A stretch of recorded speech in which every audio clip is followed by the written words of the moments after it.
Mel's back in the building. What's good, niggas? Mic is a little off. What's good?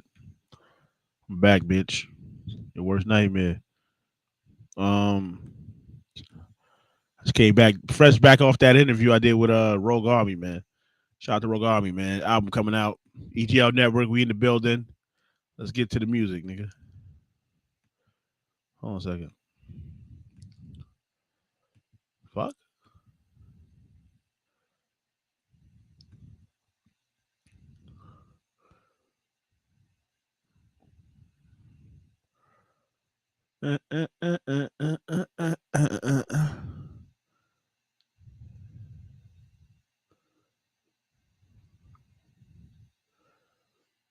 What's good though? Make sure I tap in. Hit that like button. Nobody be hitting the like button. I don't know why. Y'all get some haters. I'm guessing you're haters. It's all good. Rome wasn't built in one day either. You know what I'm saying? All right. If you didn't see the interview, man, I just want to take a recap of the interview. Okay, let me explain myself. I ain't saying the dude was dry, but I just wanted to make the shit watchable. We're gonna turn up because it can't be one person turned up and then the energy didn't match. You know what I'm saying? He's laid back. I'm laid back too, though. I'm not really a loud nigga, so don't get it fucked up. I'm not a loud dude. I'm loud, but I'm not always hyper acting. I mean sometimes. It's Monday. You at work getting the bag? Are you home chilling? Make sure you pull up for the EGL Network, nigga.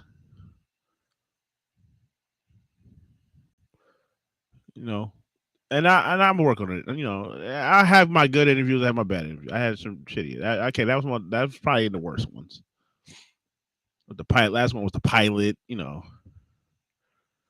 gonna have good ones though. Trust me. Someone's gonna be good. Next artist's gonna be good. I think I was a little too much talking about myself. So, but we will work. I will work on that. Working on to ask some good questions for the artists because I do fuck up with music. So that shouldn't be a problem. This is my field of music, so I shouldn't have no problem. I shouldn't have no issues with questions and all that shit. What the hell's the song at? God damn. The fuck? The shit ain't even here. Oh shit. Yeah, we definitely gonna do some reactions today and get some music. I ain't gonna be yapping doing a bunch of I'll be watching. I just watched this shit. I was like, damn, this nigga, I was yapping like a motherfucker. Yapping about a bunch of none. If it was like a real actual thing I was really yapping about, then I understand. But I was just talking some bullshit. Hold on a second. I'm trying to find this fucking song. I can't even do an intro right, man. Shit is bullshit, bro. Fucking can't find a song. My eyes fucked up or something. I'm that old, nigga. Damn. Can't get to my fucking intro. It's just crazy. I gotta put the intro up in a better place, like in the beginning, so I won't have to do this dumb shit no more. What the fuck? I can't find this shit, man. It's probably got so many fucking songs on here. Let's get it, man. My bad, guys.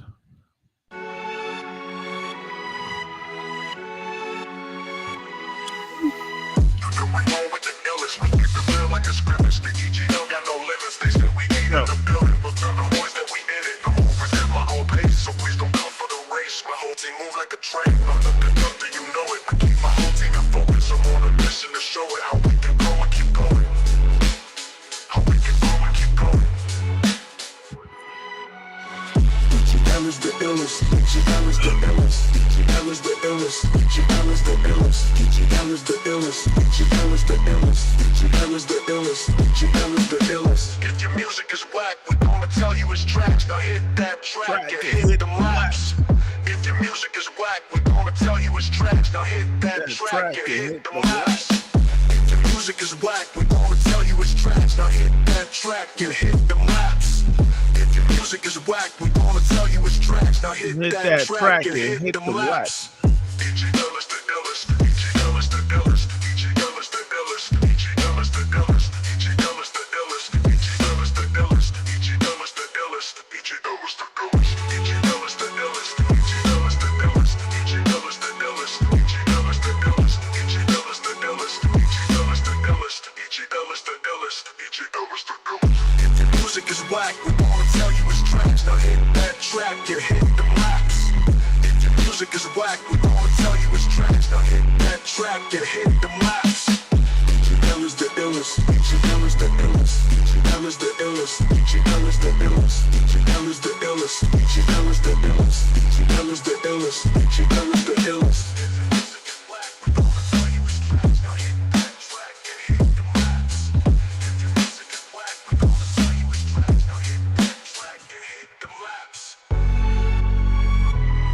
Ain't no time frame. EGL Network, Global Mel's in the building. What's good? Yeah, let's get to it, man. Y'all niggas, man. You know what I mean? Let's get to that left for day. Ella.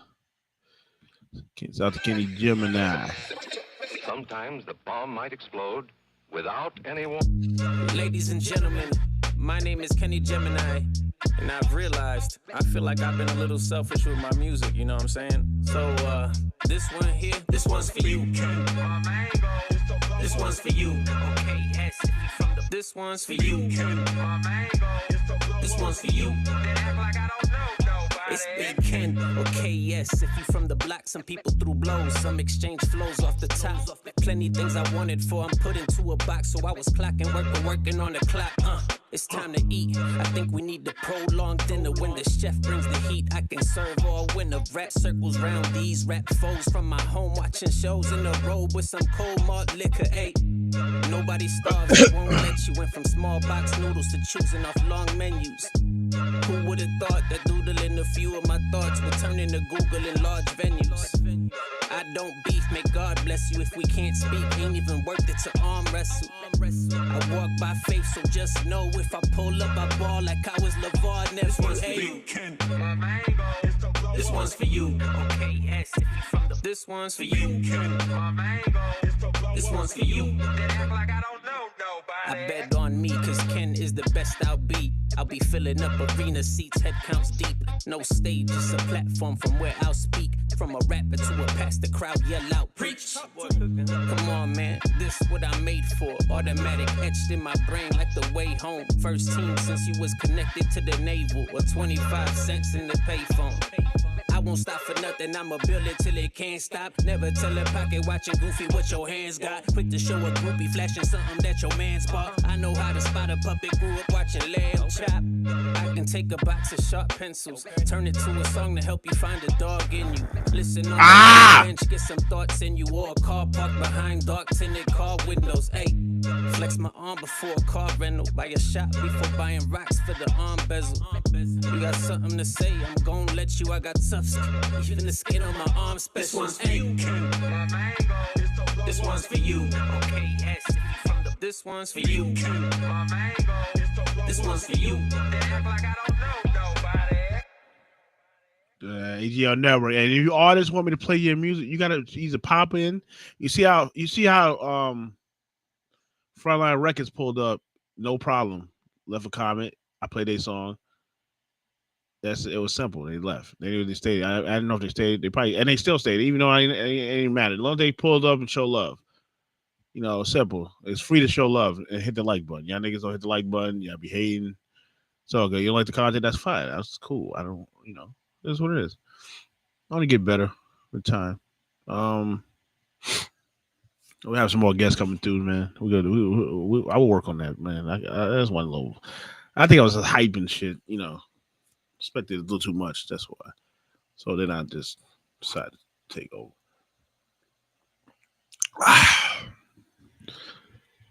You know what I mean? Make sure you hit that like button. I will be doing reactions today. I ain't doing nothing for a minute, so today we'll be doing reactions. Definitely, we ain't doing that in a minute. I got a lot of catching up to do, so we're gonna put an hour in that. We're gonna put an hour in music. If any artists pull up, we'll play your music. If you don't pull up, I will decide what I want to play. And if anybody likes the songs or they didn't like the songs, they'll tell me what songs they think was good. And that's it. Don't tell me why you play my song if you ain't even show up to the live. I didn't even see you pop in your head. I don't know you here. That's why you got to comment. Hit the comment button. Duh. Yeah, let me know you in the fucking building. How am I know you're not here, you fucking idiot? The fuck? Stupid. So let's go to let better baby. No more talking today. We in it. We on it. It's Friday. What's today? It's Friday? Oh yeah, it's Friday, yo. SV Bravo RTV. Trending the topic, you know I'm gon' pop it. 40 bad bitches, I'ma be the option. They talk about money. Why the fuck is you talking? You said you gon' pop. How the fuck you still walking? So many sticks that's inside of this truck, you would think I'm the president. How I'm posted up. Niggas said they gon' rob me, I'm wishing them luck. Cause if one thing about it, I ain't scared to up. After that bad, know they peep how I move. Tryna copy my move, lay straight on the news. I know some niggas that's rockin' out blue, and some more at the street only rippin' Peru. No, we ain't fighting, all my niggas shoot. Give a nigga the blues, see, ain't get the clue. When I walk in the club, money stacked to the roof. I'm going up, it ain't shit they can do. Bitch, I'm for 75232 with they jackers and rappers and shit living proof. I'm going hard cause I got something to prove. On the bus down my arm heavyweight like a pool. All of my posts gotta click all the stenches. I flipped up the notch and it turned like a switch. Been heavy shit and I came from the trenches. You mad cause your host to be all in my mentions. I might be a rapper but let a little hoe try to play me. I send that hoe straight to the chapel. Christian Dior on my feet like a shackle. I used to wear Skechers so niggas be barefoot. We all on the block in the coupe in this Skechers is crazy. I ain't never wear Skechers. Say the wrong thing and his ass getting capped. Only mad cause I fucked on this hoe from the bed. Smoke that little hoe like a chimney in winter. 4-5 in my pants don't make no sudden moves. Man, cause you see how my money got bigger. You reach for my neck, that's the last thing you do. I'm going up in it, bitch, who knew? With this chain on my neck, call me closer to 2. I can't sit in the track, gotta bust out a move. I be good at the top, only hang with a few. I know a shorty, I call every night, wanna lay down with me just to come get some pay. No dick involved, I don't go by no day, but I know what to do, bitch, shit up like, hey. Light turned around, now I'm fly as a kite. All the hoes on my dick trying to catch him a flight. It was good, but I wanted it just for the night. Had to head out and go find a way to my flight. Bitch, I'm for 75232 with they jackers and rappers and shit living proof. I'm going hard cause I got something to prove. On the bus down my arm heavyweight like a pool. All of my posts gotta click all the stenches. I flipped up the notch and it turned like a switch. Been heavy shit and I came from the trenches. You mad cause your host to be all in my mentions. I'm that like button. But let a little hoe try to play me. I send that hoe straight to the chapel. Christian Dior on my feet like a shackle. I used to wear Skechers so niggas be barefoot. We all on the block in the coupe in this black. We ain't making no sound, it's a silent attack. Say the wrong thing and his ass getting capped. Only mad cause I fucked on this hoe from the bed. Ha, bitch.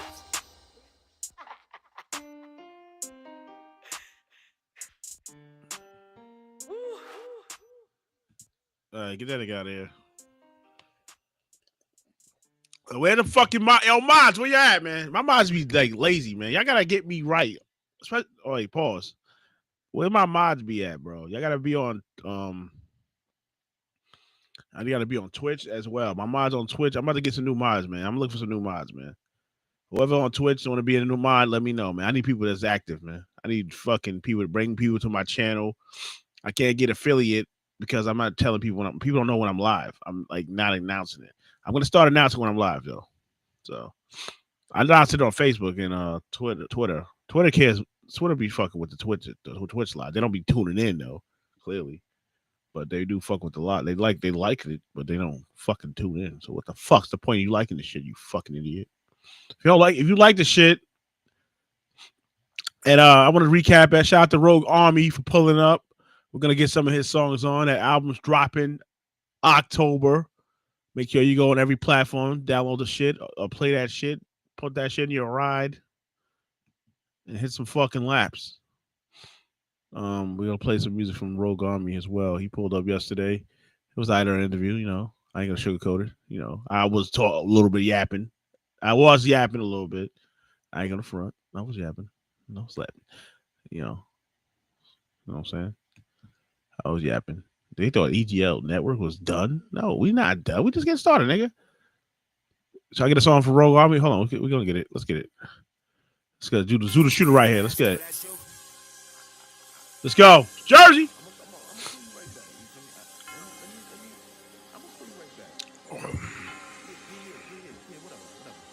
I just banged it on this bitch like fuck it, I can't hear you anyway. Busting off this strip like I ain't trying to hear your shit today. Heard them niggas dissing and I heard one of them got hit today. Niggas in the way get shot and always got some shit to say. Swerving through your web, this ain't a stoley. See these rental plates? Young ain't called a play and kicked the nigga door for 20K. New AR, bitch I got it put up till it's time to play. Niggas ain't outside, get on their ass when we be round away. Wait a minute. Hold up. Who that knocking? Niggas out of pockets in the mess. Knocking! Huh? Cause we with them apes like Filet-O. How we rockin'? I for free, you rubber feet and take a shot. I'm on them.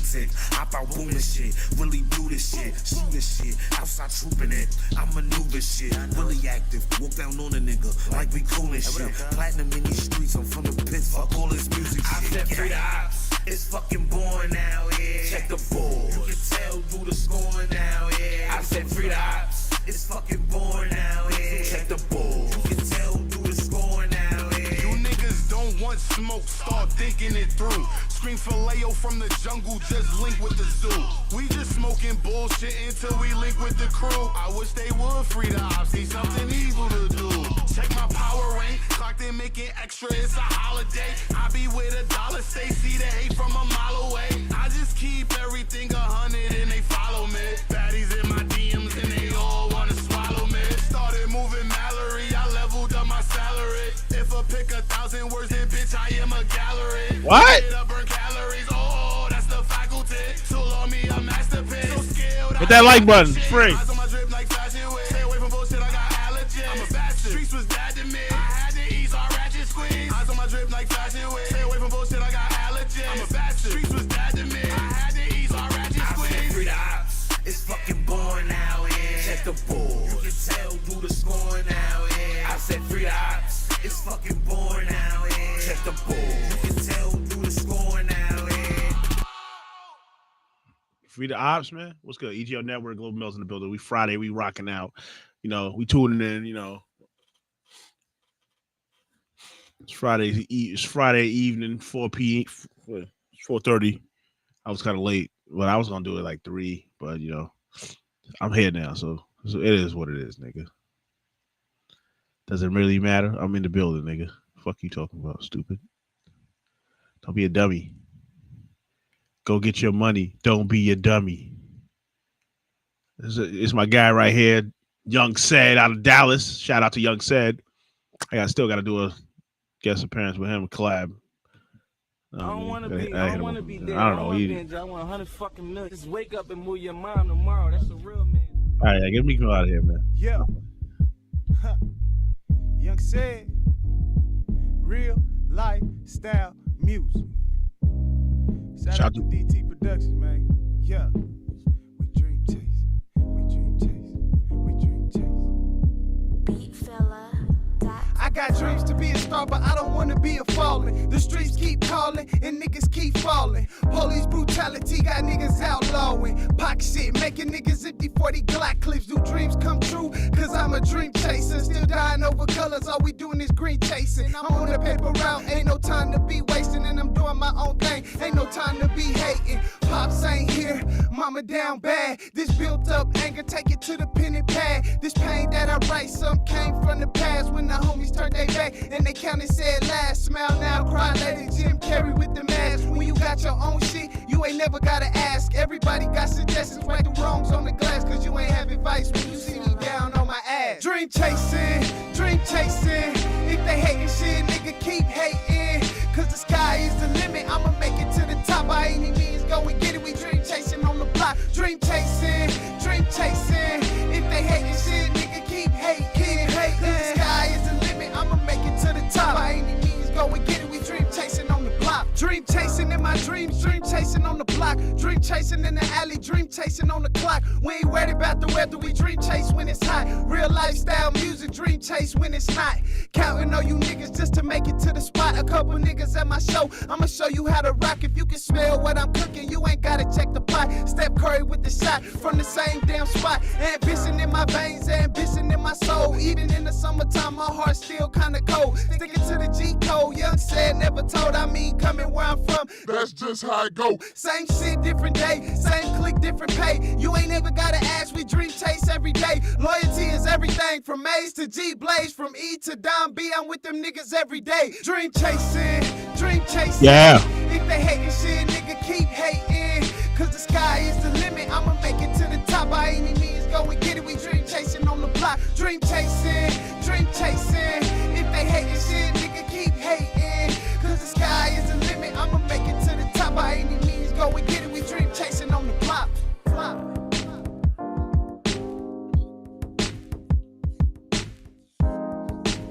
EGL Network, we in the building. Friday, let's go. Dream chasing. Turn dreams into reality, man. Turn dreams to reality, Cause the sky is the limit. I'ma make it dream to big. the top by any means. Go When you we dream we big, dream you chasing on the can block. win big. Dream chasing. Dream chasing. You gotta apply pressure. Dream chasing. We chase some fucking laps. Now I'm playing. Yeah, I mean, this my shit right here. Hold on. What's good though, people? Friday, EGL Network. Yours truly. I'm back in the building. We kicking it Friday. Yeah, I don't understand. Sunday laps is a very low audience, and then it depends. When I had a guest one time, it went to like 100 views. I don't fucking understand this shit. Maybe because it was a shorty. I don't know. I think it's weird. Anyway, let's get to this.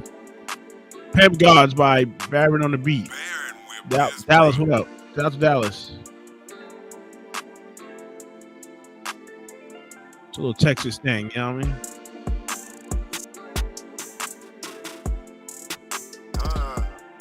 Oh shit. Them hoes for dough, not for show. Let them bitches walk.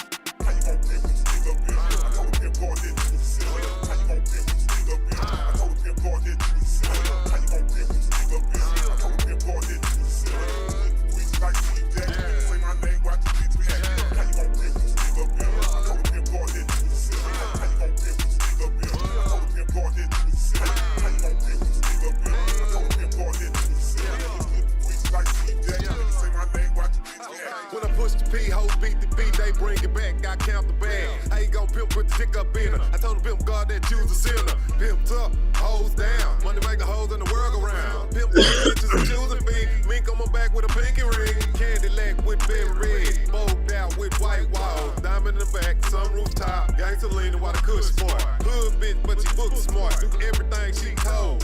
She told me she would give me everything, her mind, body, and soul. Whoa.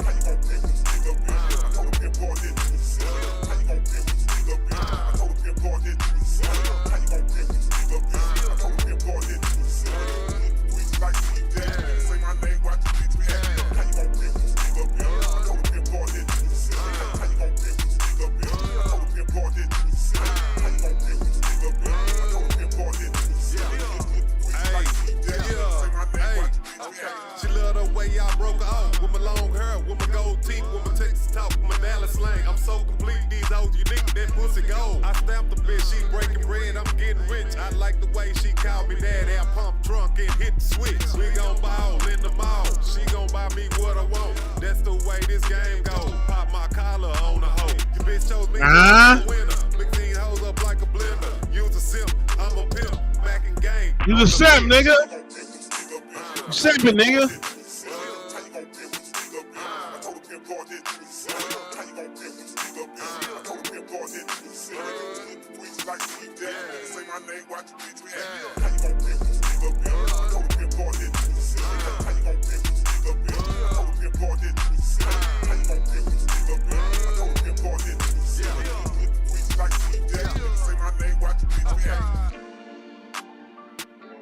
Hey. All right, it's Friday. I know y'all getting your money out there. Let's go to Young Set again. The check. You ain't getting your check, then your broke ass is sad, nigga. You getting certain kind of money out here.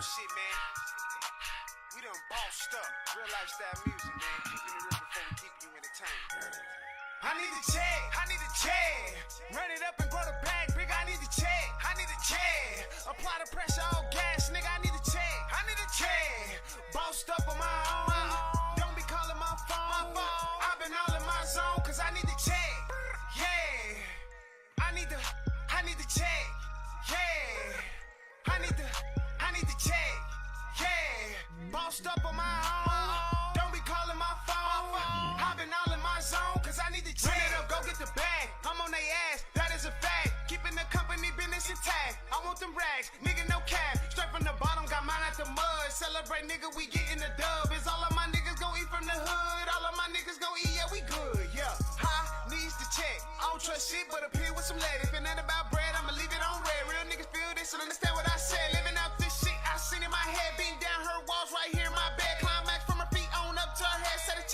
fall, so a young nigga fled. I'm in my zone and they like that. Fell off for a minute, got right back. Hustling hard out that white lag. Was moving that shit like it's white crack. Run up the bag, go get it, don't play. Step on their neck, nigga, fuck it, get paid. If the invoice not paid, then we stand out the way. I need to check, yeah, I got to get paid. I need to check, I need to check.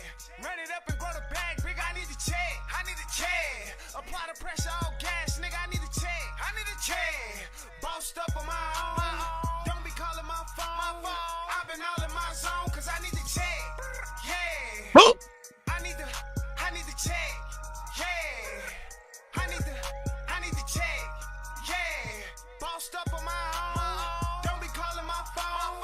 I've been all in my zone, cause I need to check. I need a check, nigga. I need a lot of checks. I need 5 checks, nigga. The fuck? I need a couple checks, man. Like what? Issa, let's go. Niggas ready? Flick on the beat, LSI on the track. They ain't fucking around, so motherfuckers get back. Flick on the beat, LSI. Sat down. What up? New York was good. Texas was good. Everybody around the state was good. Brooklyn was good. Shorty popped the molly, now she gonna sweat. I just popped the pill, now I'm gonna get away. Shoulda, woulda, coulda, cause she smoking on the Buddha. She let me fucking hit it, cause she know I do a gooder. Fuck her real good, then kick it to the gutter. Here for a good time, not to be a lover. Bottle after bottle until she undercovers. Call me the hangover, gotta recover. You already know it's a time to discover. How many runners until you hit the flow? Hit it and quit it, David Blaine gotta go. If you wanna party, then you gotta blow. Cab in the morning for when the bird crow. Do it again, hit me at my next show. See you on the pole and drop it real slow. Gonna hit a line like I'm back. Don Julio in my cup. LSI, we don't give no fucks. Smoky green, that'll get you stuck. Shorty twerk it on me like what? OG in my Dutch. Alcohol sitting in my cup. Baby girl, are you down to fuck? Hit me back and let me know what's up. Fresh out of work, a nigga riding dirty. Trying to get fucked up, so I'm vibing early. Don Julio in my cup with a twist of OG in my Dutch. Lord, those don't know me, I'm too clutch. Thirsty niggas that get mad when I open they crush. Get your crush open, soft bud smoking, flowing up to get the panties soaking. Freeway roadblocks, take another route. When you sing in the club, turn this motherfucker out. Stop dumping on your spouse. If she hot, my dick's a thermometer. Put it in her mouth, okay, that's enough with the punchlines. This is how you make money, little nigga, it's crunch time. Put them in the dirt with one line. I'm too bright, motherfuckers can't see me like sunshine. Julio in my cup, LSI, we don't give no fucks. Smoky green, that'll get you stuck. Shorty get on me like what? OG in my Dutch. Alcohol sitting in my cup. Oh, okay, I understand. That was keep me like fuck. Hit me back I'm in your face. You get Came to party and guess on top. Who the fuck's this? Ass and just make it pop. Keep on going and don't you stop. Porn star status like my desktop. Get on your knees and suck it like a cough drop. Take off that shirt like a drop top dot. Got her titties out and she taking some shots. Friday night, get it lit at the spot. LSI this bitch. Motherfuck promos. Live by the bro code. Smoke on the dro so. Low rider like a cholo. With a bad bitch twerking in the front in slow mo. Shorty looking good. I play the bongo with a butt. Pass the weed, bitch. I ain't bother with the blunt. Saint got the Honda in the front. Like ants to a god when I'm stomping on the chump. Don Julio in my cup. LSI, we don't give no fucks. Smoky green, that'll get you stuck. Shorty twerk it on me like what? OG in my Dutch. Alcohol sitting in my cup. Baby girl, are you down to fuck? Hit me back and let me know what's up. You should know this is all you're ever gonna get. The one last good taste.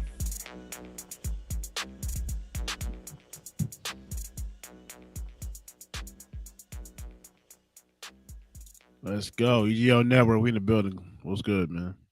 It's Friday, man. Hit that like button, man. Hit that share button. Do whatever. It's free to like something, man. Hold on, man. I know y'all getting drunk right now. So it's 5 o'clock somewhere. Let's get tipsy. Who's this? Tipsy. It says tipsy. I don't mean to swim when you niggas like this. Ice on my neck dripping down to my wrist. If I shoot my shot, know that I ain't gon' miss. I got my own chick while you hiding your chick. But I got friends if she got friends. And they ready to party like it's the weekend. We can take Bacardi straight down the deep end. We could get it started like it's the weekend. Getting tipsy. Where do I go? What must I get litty, baby? I can't live without. We gon' get a little bit, yeah.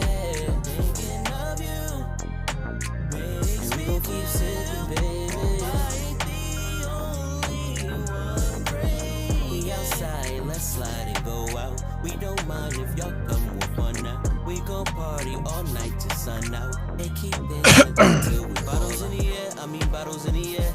Yeah, we gon' drink like we just don't care. Yeah, we gon' drink like we ain't going nowhere. Yeah, we gon' drink until we need a chair. Yeah, tipsy. Where do I go? But my side get lady, baby. I can't live without you. We gon' get a little bit, yeah. Thinking of you.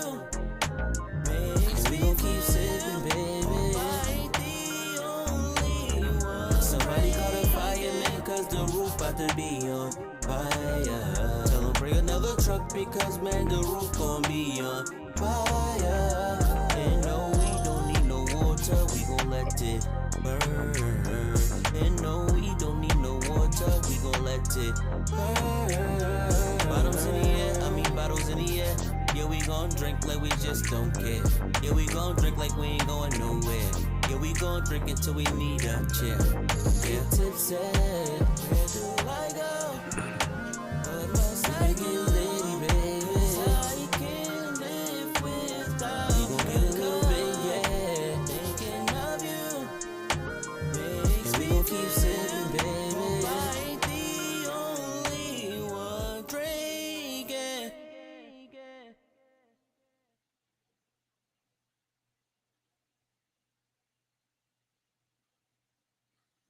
Nah, that's crazy. He said we black queens.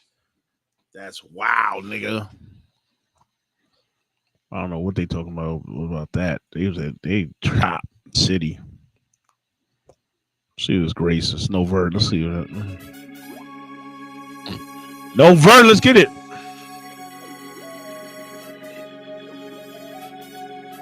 That's a funky little bro. Down, down, calm back.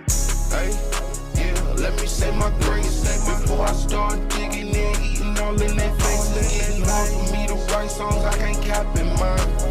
Gangsta in his raps, but we know that he lying. My family sharing music, they ain't fucking with mine. I ain't signed yet, but I'm still on the grind. Bitch, smack a trap rapper and stand on 10. I know I made a few mistakes, probably gon' make them again. Cold nights, strobe lights, running from the law. Afternoon, summer bloom, still skirting on. Cuddy died, then another died, I've been lost. I don't know no perk, bitch, where that alcohol. With the Brody, 50 kill switch, ain't no turning no. Need Brody in the can, bitch, wait till it get out. Twitter finger, bitch, niggas quick to run their mouths. Run their mouths, some little niggas quick to run up in your house, damn. Let me say my grace before I start digging in, eating all in their face. It's getting hard for me to write songs I can't cap in mine. Gangsta in their raps, but I know that they love. My family sharing music, they ain't fucking with mine. I ain't signed yet, but I'm still on the grind. Bitch, smack a trap rapper and stand on 10. I know I made a few mistakes, probably gon' make them again. I do this nigga shit, you niggas do it for fun. I gotta get up and hustle, nigga, cause I got a son. I build a lot of in the room, talking they ain't no none. The chops that hold 100 rounds, this shit go for everyone. I'm in the stoop chasing my dream, high as hell, probably is. I do who I do this for, I'ma say, for my kids. Shut up with a Hemi engine, make it ground like hungry kids. You too pussy, do whatever I did. Get up and take a risk, nigga. Hey bro, they ain't fucking with us, Bert. Let me say my grace before I start digging in, eating all in their face. It's getting hard for me to write songs I can't cap in mine. Gangsta in their raps, but I know that they love. My family sharing music, they ain't fucking with mine. I ain't signed yet, but I'm still on the grind. Bitch, smack a trap rapper and stand on 10. I know I made a few mistakes, probably gon' make them again. I've been rejected, but I'm writing this verse as a singular message. I'm no one to question, why do you think I'm so close to perfection? So much talent, I can spread them in sections. I've been hated, I'm underrated, I'm so outdated, cause I'm not your flexing. All I do is write the verse and confessions, I'm mad about it, but some correct, they had it running. So it's time that they learn a new lesson, time that they've heard and they felt my aggressions. I give them 3 days of grace with a blessing, no need for seconds. How can I acknowledge your body when nobody is giving me presents? Left with this gift that was sent from the heavens, all I'm on is becoming my preference, can't tell the difference. Let me say my grace before I start digging in, eating all in their face. It's getting hard for me to write songs I can't cap in mine. Gangsta in their raps, but I know that they love. My family sharing music, they ain't fucking with mine.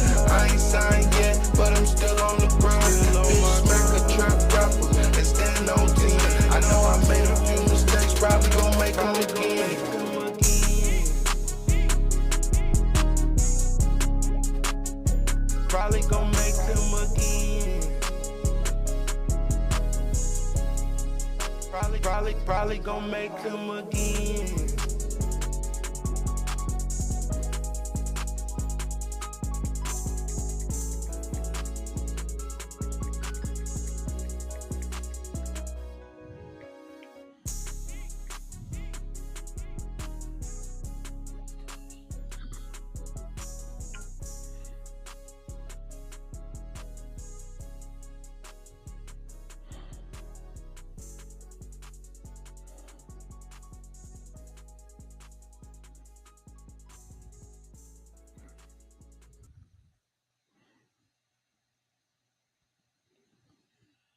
What's this guy talking about? He still does weird.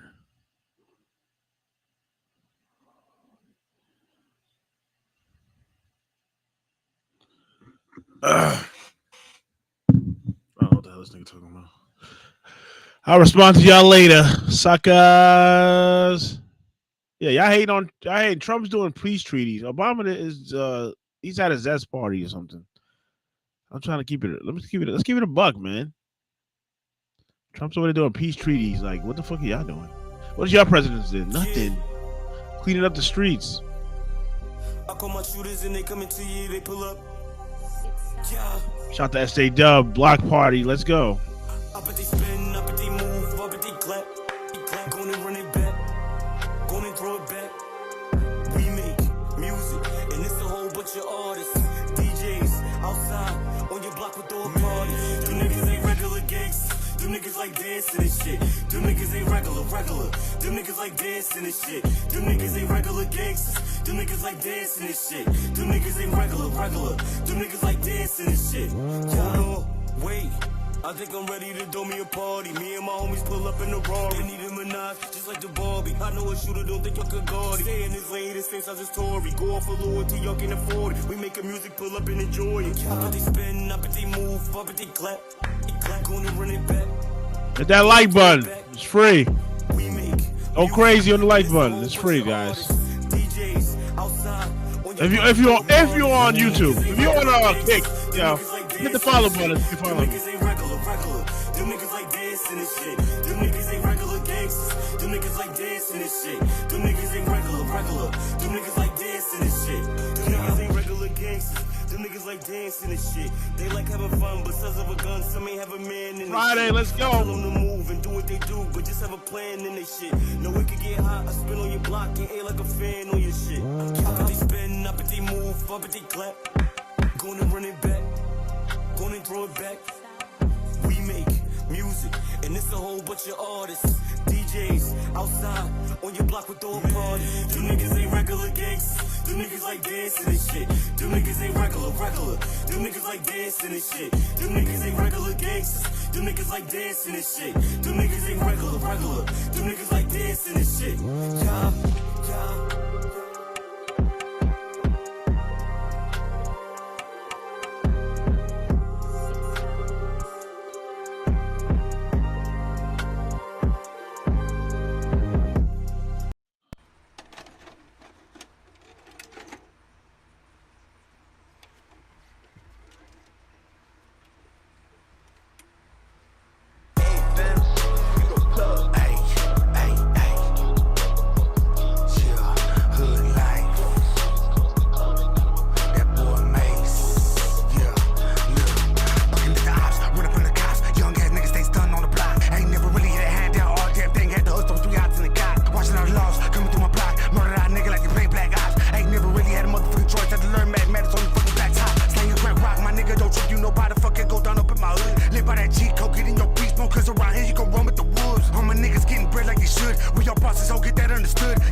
My nigga, you know it's my hideaway. Rapping the birdies are packing up, I'ma make sure that shit is all they can fly away.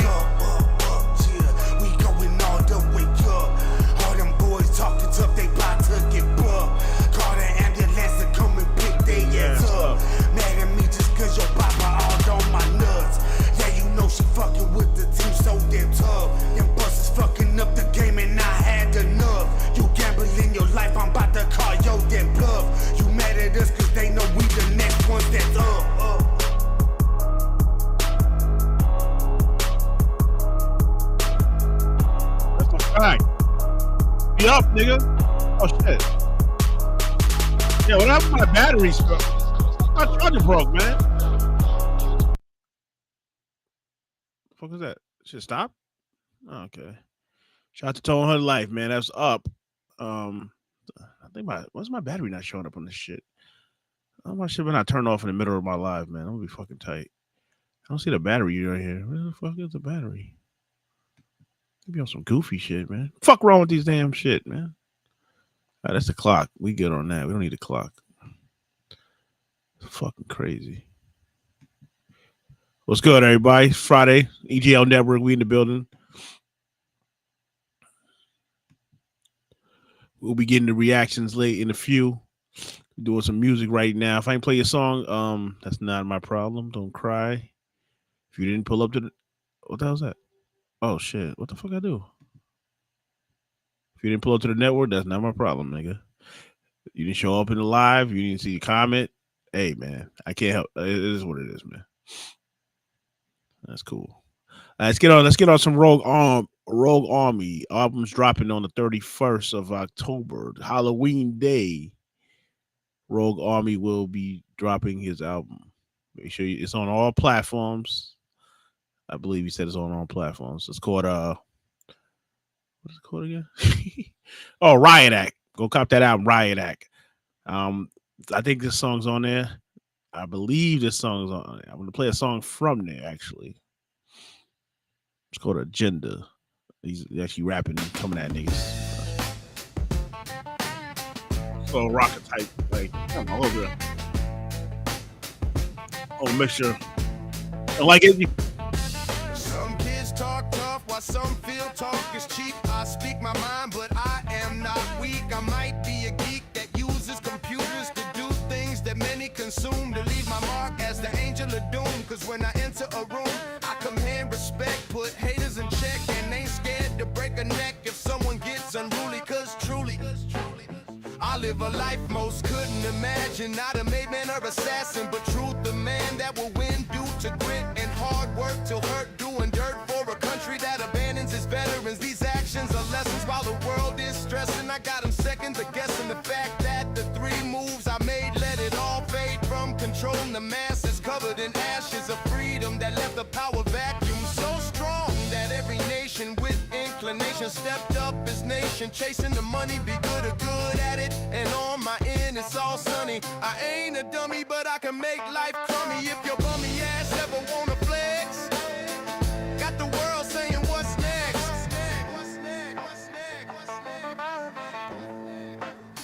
Cause you talked a big game but couldn't deliver. Now you shiver in the Arctic weather. I created while the admin exasperated the situation from allergies is fucked up. Self-inflicted moves got them chasing the dragon, circling their wagons with hopes of defeating something I built before the knowledge of agenda. 21 burnt a hole in the sun.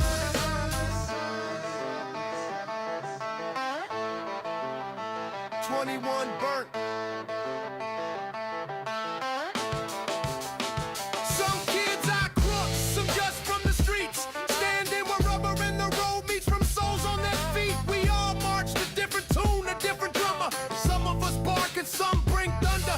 Like I said, I'll be your boy wonder, not a fan, not a stand, just a man with a plan. So you can think you're number one, and why wouldn't I? Cause I fought for this country for 13 years.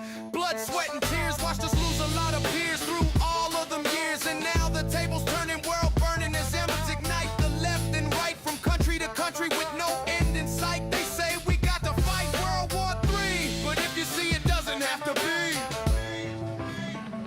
You talked a big game but couldn't deliver. Now you shiver in the Arctic weather. I created while the admin exasperated the situation from crime to inflation. Self-inflicted moves got them chasing the dragon, circling their wagons with hopes of defeating something I built before the knowledge of agenda. 21 burnt a hole in the sun.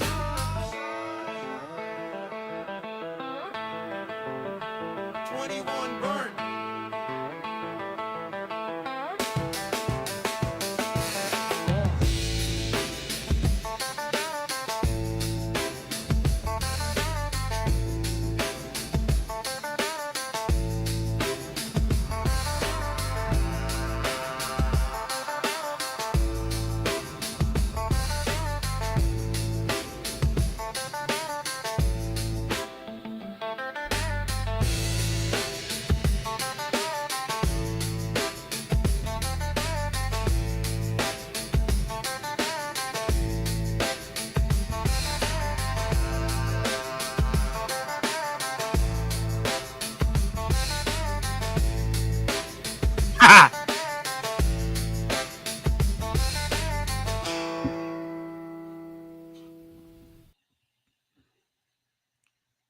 Yeah, I keep saying pedophile. Trump's a pedophile. He's a pedophile. Wouldn't he be locked up for being a pedophile?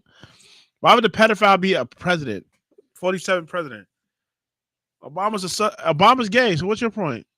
Obama likes men. So hey, I ain't knocking his preference, man. It was whatever he likes, man.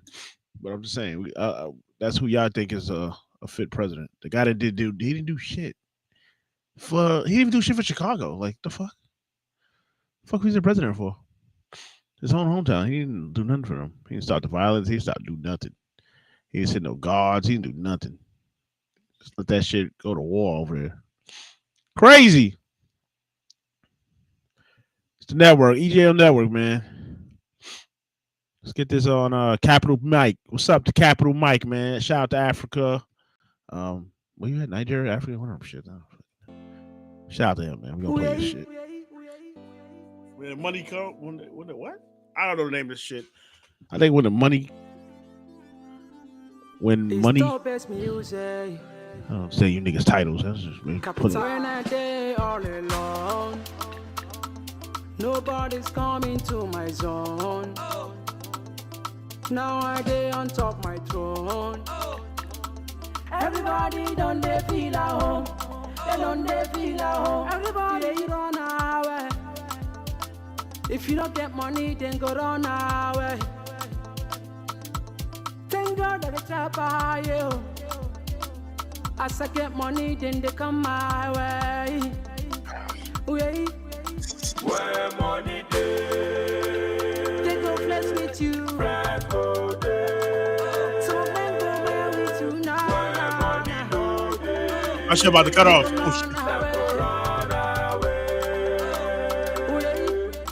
What is that? Your trick music? I said they go flex with you. friends go day. Some of them go where with you now. Where money no day, They go talk about where, they go talk about where. Now who want the maga? But I'm saying go tell my brother. I be no know your father. Oh, be a da. Make you also hard though. Then go see I get the dollar. Cause if I don't get the dollar, they for done the pala, they for tear my nigga. Oh, when he go come on, get it. Everybody sing, say, oh, when he go come on, get it. Shit's alright. I really like it, but it's kind of weak. I ain't gonna lie.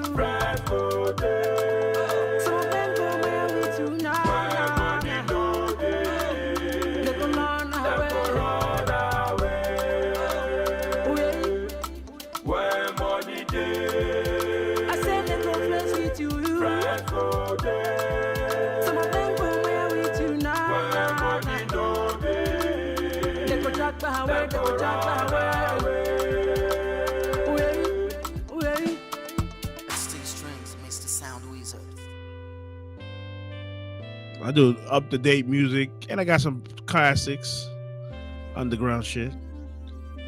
Shout out to my guy Radar Van. You can check our interview out. You can check our interview out on what we on? Oh, we on Rumble, so you can check on Rumble. I didn't do that on YouTube. I came back on YouTube. I think after that interview, I actually started streaming back on YouTube. I started streaming on YouTube. I got banned on X, so that's why. Fuck Elon Musk still, and Bill Gates. Fuck both of them punk niggas.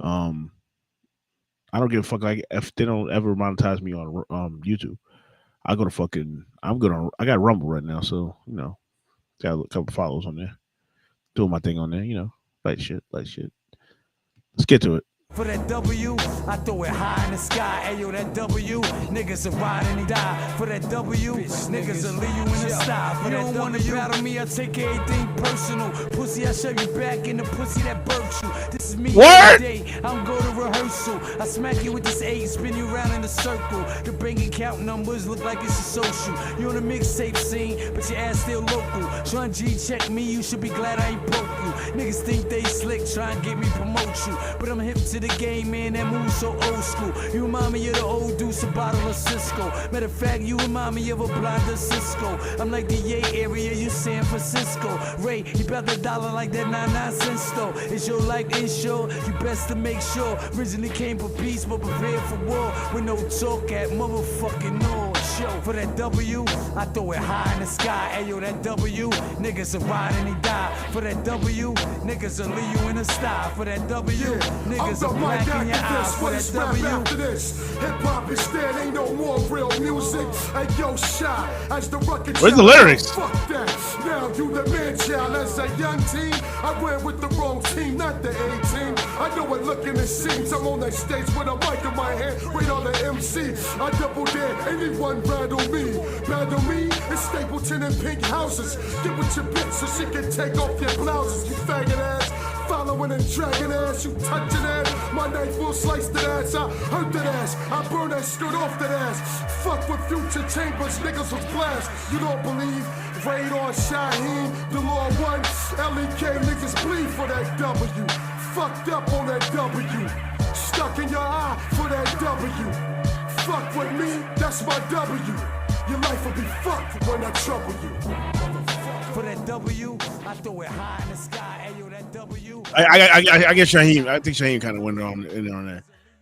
I ain't gonna hold you. Shaheem kind of crazy on that. Rugged Child. He kind of. I mean, I'm keeping it real. He did go in on that. He went in on that. He went in on that stuff, man. I can't lie to you. Yeah, we gonna do. We got one more hour. After this hour's over, we'll go to reactions today. We doing reactions today, nigga. Short clips, no long hour, 1 hour shits. For that W, you can hit some laps, nigga. What the fuck are you talking about? I gotta get me on a remix, yo. Gold Mel gotta get on that remix because I come with the bars, nigga. Punchline gold, man. Punchline, man. We hit the punchlines, nigga. Don't worry. Let's get my guy on, you know. I think he gonna be coming up soon too as well. I gotta get him up. Most of my shit is video. I ain't do no guest appearance like that. Unless I get get a studio or some shit. Then we can have guest appearances, you know what I mean? You know what I mean? Definitely do the guest appearance shit, you know what I mean?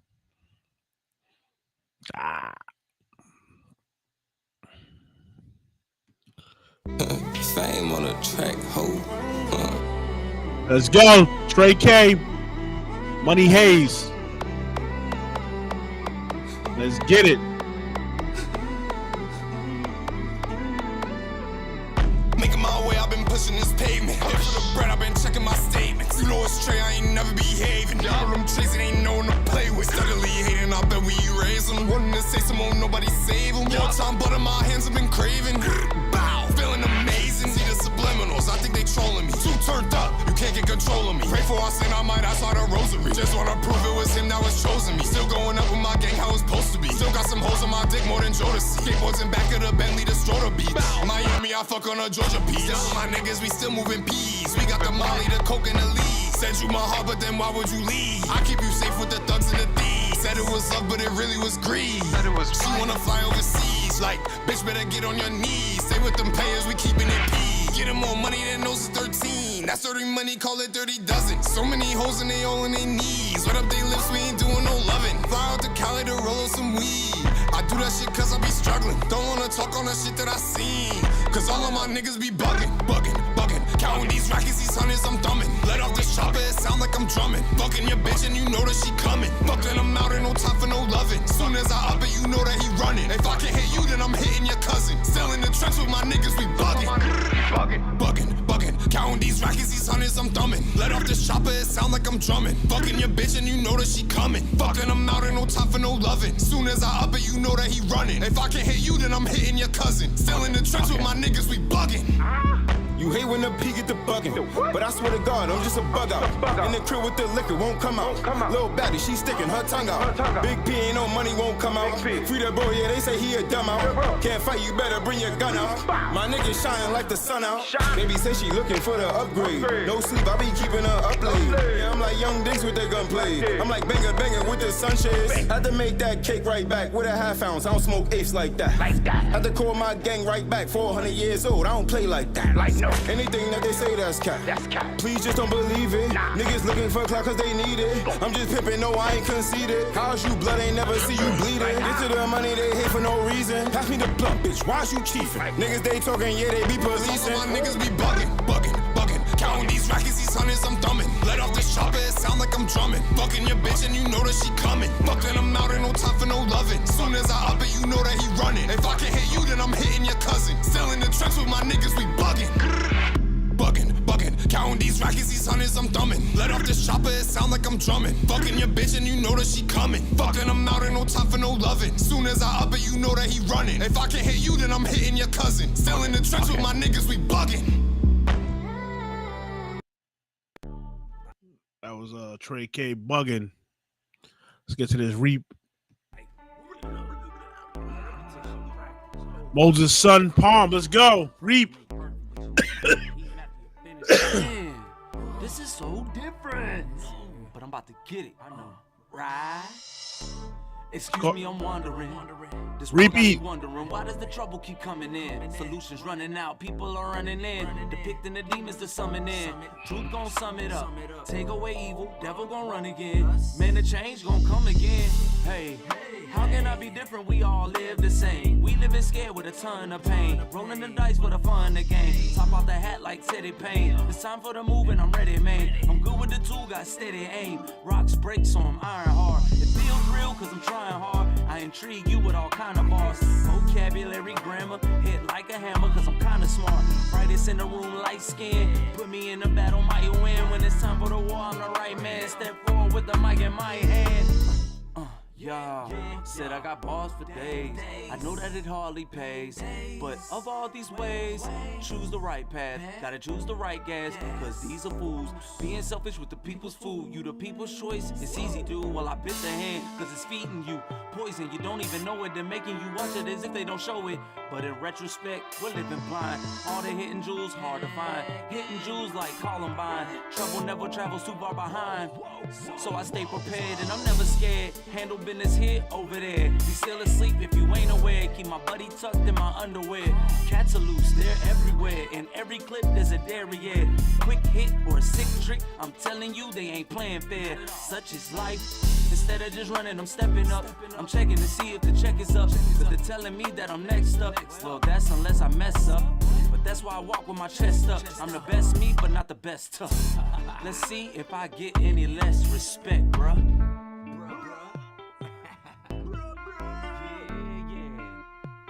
And that's what practice does. That's what practice. I don't even know who sent me songs in the next. Yo, where the fuck is this shit at, man?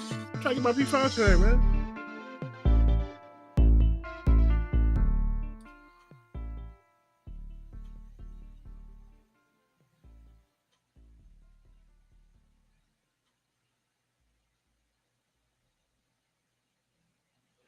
Oh shit, I got paid? I'm about to get something to eat then. Fuck that. I got paid early? Yo, yes, sir. Yeah, fuck that. I gotta get a fucking mic. I don't know when this shit's coming. He said this shit's coming today. P5 coming today. I don't know. What the fuck? Yeah, we're gonna wait. I'm get something to eat because I'm hungry. Make sure I get something good. I want something nice.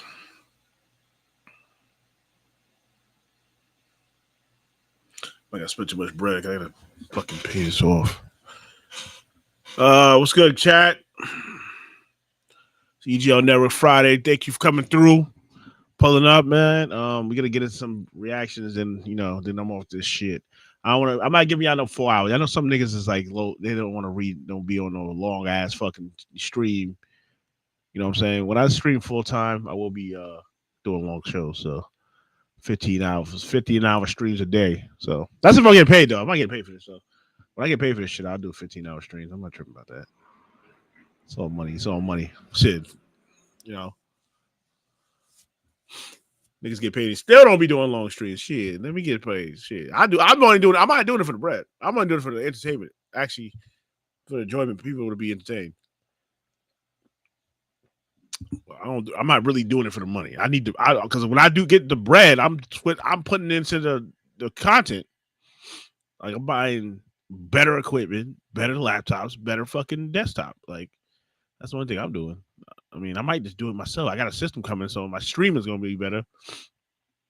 Got my new console's coming. I believe. We'll see. I might just get some wings. Oh, fuck it. I know it's 29. It's gonna be a lot, but fuck that shit. You know, like me, I'm the type of dude to spend money to make better quality. I'm not really here for the money. I like to be. I'm an entertainer. I like to keep people entertained. If they're not entertained, then I feel some type of way because I'm thinking about people because I watch content and I'm like, okay, certain people just drags it and be boring. So I'm like, all right, so people gotta want to watch it. Like, oh shit, let me go see that fucking Global Mail interview with so and so, whatever artist. Yeah, that dude was talking. Yeah, you know what I'm saying? You gotta keep the people want to watch this shit. What makes you stand out more than other niggas that's doing content? You ain't nothing special. There's 20 million reactions. What are you doing that's different from every other reaction? What are you doing that stream? What do you do to stream that other niggas ain't? Because there's millions of streams out there. It depends on, and I play different shit, so my streams are very different compared to anybody else that's streaming. Yeah, I might do the GTA today. Yeah, I'm not paying for that shit. I already got that shit. I might just end up getting another. I want another memory card. I'm gonna have to get that too because this shit is fucking done. I don't know. I'm waiting for my response. Let's get some of the new artists I was fucking with. I found on a website. It's called Fuck 'em. VIDS. It's alright. It wasn't all that. I think it needed to be a longer song. It's too short. Do my thing, ain't got time for these lames. They be hating, trying to bring me down, but I'm rising up the ranks. Ain't got time for their games, I'm focused on my aim. Don't keep grinding, make my name. Ain't nobody gon' stop me, nah. Don't like me, I say fuck them. Frontin' on the scene, can't trust them. Hating on everything, yo, fuck them. Ain't got time, so fuck them. These motherfuckers, fuck them. Yo, I'm living life to the fullest. Ain't got time to be a loser. Haters trying to knock me down, but I'm finna keep on moving. Ain't got time for the bullshit. I'm focused on my hustle. Bet these motherfuckers gon' see I'm about to make a rumble. Don't like me, I say fuck them. Frontin' on the scene, can't trust them. Hating on everything, yo, fuck them. Ain't got time, so fuck them. These motherfuckers, fuck them. Hey, I'm finna do me. Ain't got time for the haters. Gon' keep it real. Ain't tryna be no fake. I bet these motherfuckers gon' see I'm about to make it. Ain't no stopping me. I'm finna elevate. Don't like me, I say fuck them. Frontin' on the scene, can't trust them. Hating on everything, yo, fuck them. Ain't got time, so fuck them. These motherfuckers, fuck them.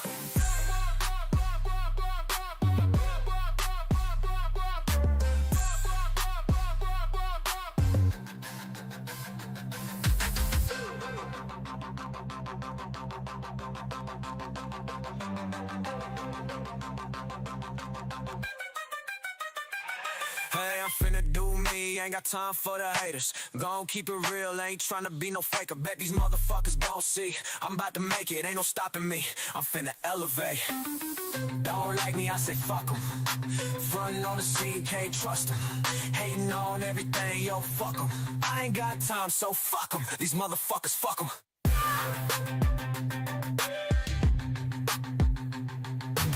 I got an award. That's what's up. Every time I buy shit in the shit.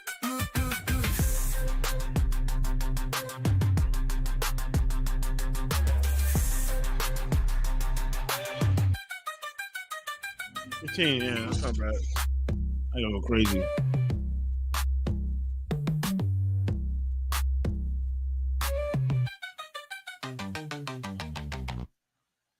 That was Vox. The only Vox. That was a song called "Fuck 'em." Stop hating, fuck 'em. You know, I need to. You gotta give me another song though. That song's alright, but I need more. I ain't like this song right now. I'm gonna get this out of here. I don't like this shit. That song wasn't like more direct. It needed more long. At least it was too short. Look at you, honest. It was too short, nigga. It's called. This is another new artist. I got music for. His name is. He's out of Africa. Yarmondo. If I'm saying the name right, I don't fucking know. Yarmondo. That crook. What?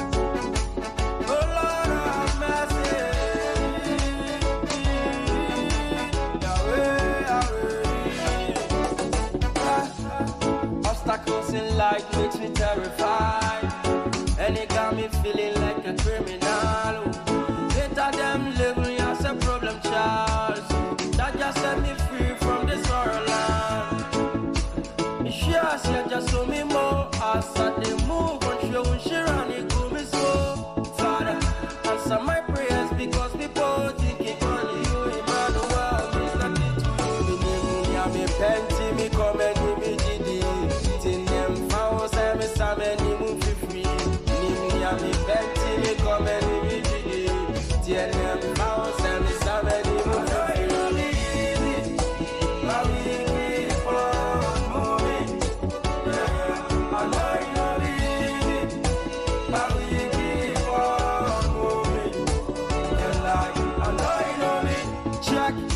Waterfalls, them a chop up me. Took my daddy, you know, Willie, and was so much joy. You do me anyhow, but the boy can't stop. Cause the spirit won't stop. You pull me down on top now. Soon time you remember music. I've been going, keep grinding for the money. You watch I know every day. But for now, I keep praying for more. More heavy no day. But we keep on moving.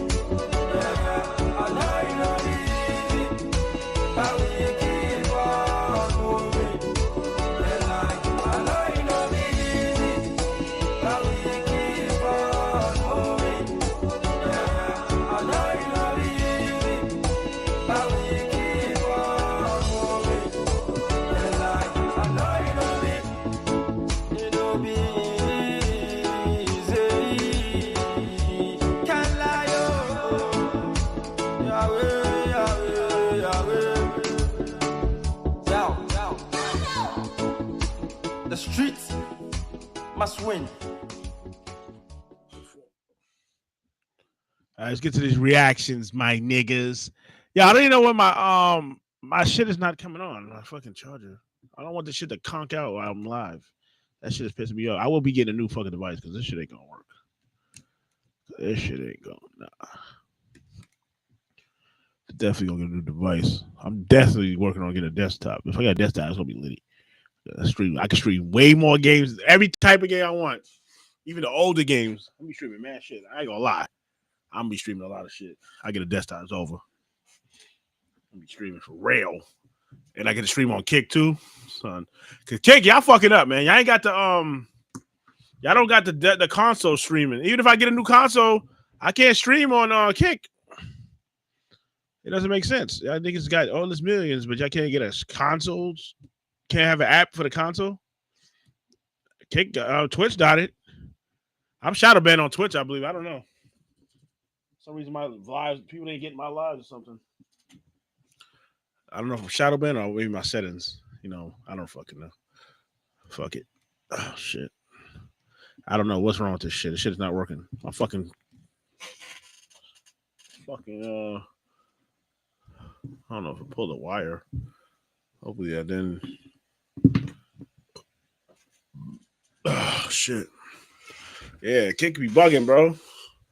Yeah, I think I can't compete with Twitch because Twitch got the consoles. You can't niggas can't stream. Some people still stream games and y'all just straight off content, I guess.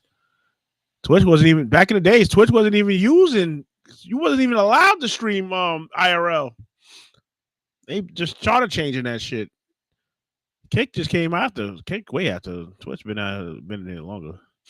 I didn't even know about Twitch. That's the only reason why I started streaming late. That's the only reason. I was really streaming. When I wasn't streaming, I was really partying. Well, you want to call it partying, but I was going to bars, chilling, drinking, smoking, all that dumb shit. And that's when I found out about streaming. I knew there was streaming out there, but I just didn't know exactly. I wasn't paying attention. Somebody put me on that shit. I didn't know about Twitch. I didn't know about none of that shit. I didn't know about YouTube gamers. I know there was a game. Obviously, I know there's gamers out there that stream games and shit.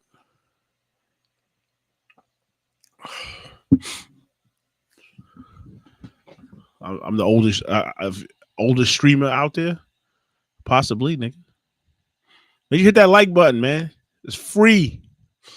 Hit the like button. Push the like button. Boom. Like, yeah, niggas act like it's like a hard task to do.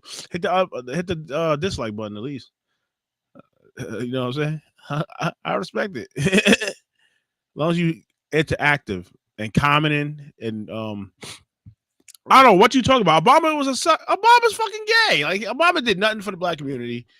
The community that he's supposedly black. Y'all claim everybody is black. Obama wasn't even black one. He was fucking Arab or some shit. I don't fucking know what his fucking name was. Not. He wasn't even black. His mom, I think he was partially black. I don't fucking even know. We'll look it up. That's why I'm live and I got Google. We Google shit. Cause I got to a debate with somebody and they was talking all this smarty arty shit. I Googled what they was talking about. They was completely wrong. I said, yo, you're wrong. It did not say that. You're making shit up. That's why it's Google. That's why we got Google and you got the internet. The internet, tell niggas they lying. They're talking all that goofy shit. And then I fucking researched the shit. And I was like, they said a complete different story to the facts they claim they was talking. That's why you can't listen to everything niggas say. Because they can sound smart, don't mean they fucking telling the truth. They could be lying. They made a smart lie. Call it a smart lie. Hold on a second. Let me see.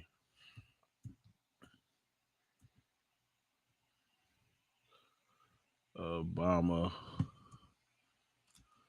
JoJo Brown said Obama's gay, man. What are you talking about? Why JoJo Brown don't be capping? If JoJo Brown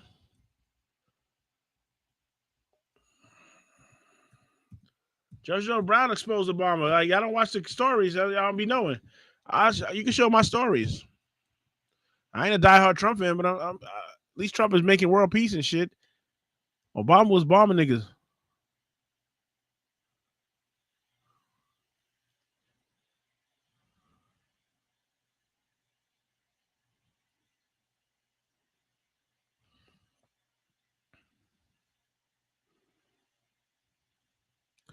Obama is biracial, so he's part black. All right. His father's from Kenya, Africa, or some shit. All right. So I can't say he's a fraud. All right, but Kamala Harris definitely ain't black. I think it was trying to make her black. Y'all be trying to make everybody down with your black community. Like, stop the nonsense, man. I think he's always trying to do that. Get the fuck out of here. They're trying to, oh, yeah, she's black. No, she was not black. She's fucking Indian. She's the fucking dothead. So shut the fuck up, dummy. All right, let's get to these reactions. Oh, fuck. YouTube. If I play your song, too bad, nigga. Your song may be played next show. That's not my fucking problem. I don't give a fuck. Fuck how you feel, nigga. If you can't do a simple pull up, hit the like button, share button, then you're a fucking bitch ass nigga. Like a lot of you niggas. Those are fucking goofies. But anyway, it's a simple button. So all you gotta do is click the like button. I don't even care if they're the smallest or biggest stream. If I react to somebody or play somebody's content, I hit the like button. You see me? I'm sure you gotta do it. Hit the like button. Boom. It's fucking free. Like niggas act like that shit is expensive or some shit. Yeah. Niggas be sending niggas goddamn money, donations and all that, but they can't hit the like button. Like, come on, bro. Oh shit, yeah. I might watch that. 6-9, 8 p.m. Yeah, I might have to watch that shit. 6-9. We got news for the Lakers.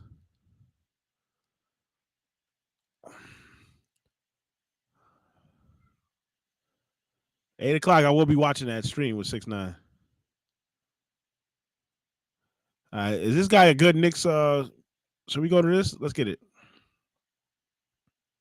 While it did seem that once upon a time Russian was loved and respected, in the last few years, many people in the industry have turned their backs on him, shattering the illusion Jay-Z and Dere Perez once had of being a positive force in hip-hop. The general public started seeing the cracks in their wholesome image when Tory Lanez started exposing them. He seemed to insinuate that Roc Nation was the true puppet masters behind his arrest. Tory isn't the only person who has been calling out Roc Nation either. Recently, Academic has been outspoken on his issues of Roc Nation, which I recently covered in this video, which you can find the link to in the description, exposing them for being industry bullies who use questionable tactics to eliminate anyone who doesn't follow their agenda. Even the streamer Aiden Ross claims Roc Nation is after him for taking Tory's side. While all of these people have been forced to stand up to Roc Nation, they still tread carefully. Everyone except for Nicki Minaj though, who claims Roc Nation is not only trying to destroy her career, but now she also claims they might somehow be behind the death of soul singer D'Angelo. Hey guys, I hope all is well. Welcome back to The Truth Is, where I drop new videos exposing the truth weekly. In today's episode, we'll be talking about Nicki Minaj exposing Roc Nation. But before we begin, I just want to let my people. Yeah, Roc Nation been doing some foul shit, the goofy ass nigga. Des Perez, you gotta watch her. She got her own daughter locked up, put away. Anybody can put their daughter away will take anybody else out. Like, she put her daughter away. She put her daughter away because she was dating the brother. See, niggas get mad. That's why we got all these angry white supremacists. Some of the guys y'all call white supremacists ain't supremacists. They just speak their mind. That's what it's called, speaking their mind. Y'all niggas just want to cry like little bitches. Let's be real. All these niggas is not white supremacists. Some of them niggas just speak their mind and call niggas out. Because real niggas call niggas out. They don't, y'all not scared. Y'all not scared. Y'all scared to call out your own race. Because y'all do a lot of shit, a lot of ratchet shit. Nobody calls them out, and they get away with it.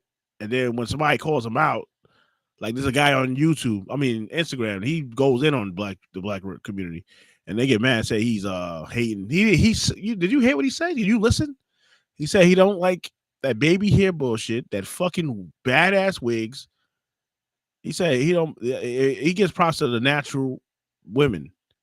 All that BBL shit and all that, that's what he's getting at. It's like, I'll be doing that. Come on. There ain't no hate. It's the truth. Y'all look crazy. But let's get back to this video, man.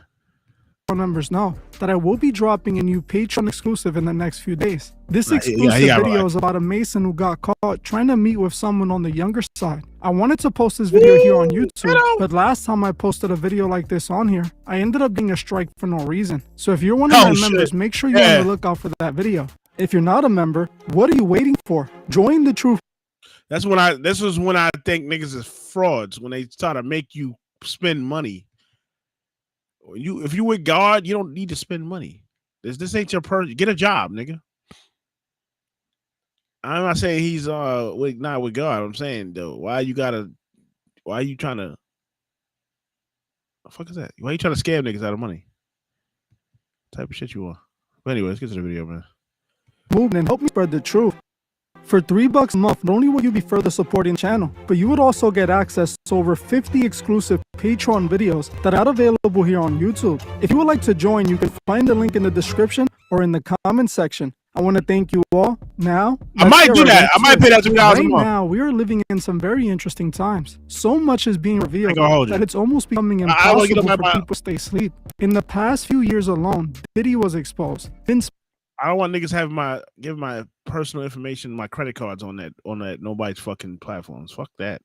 No offense.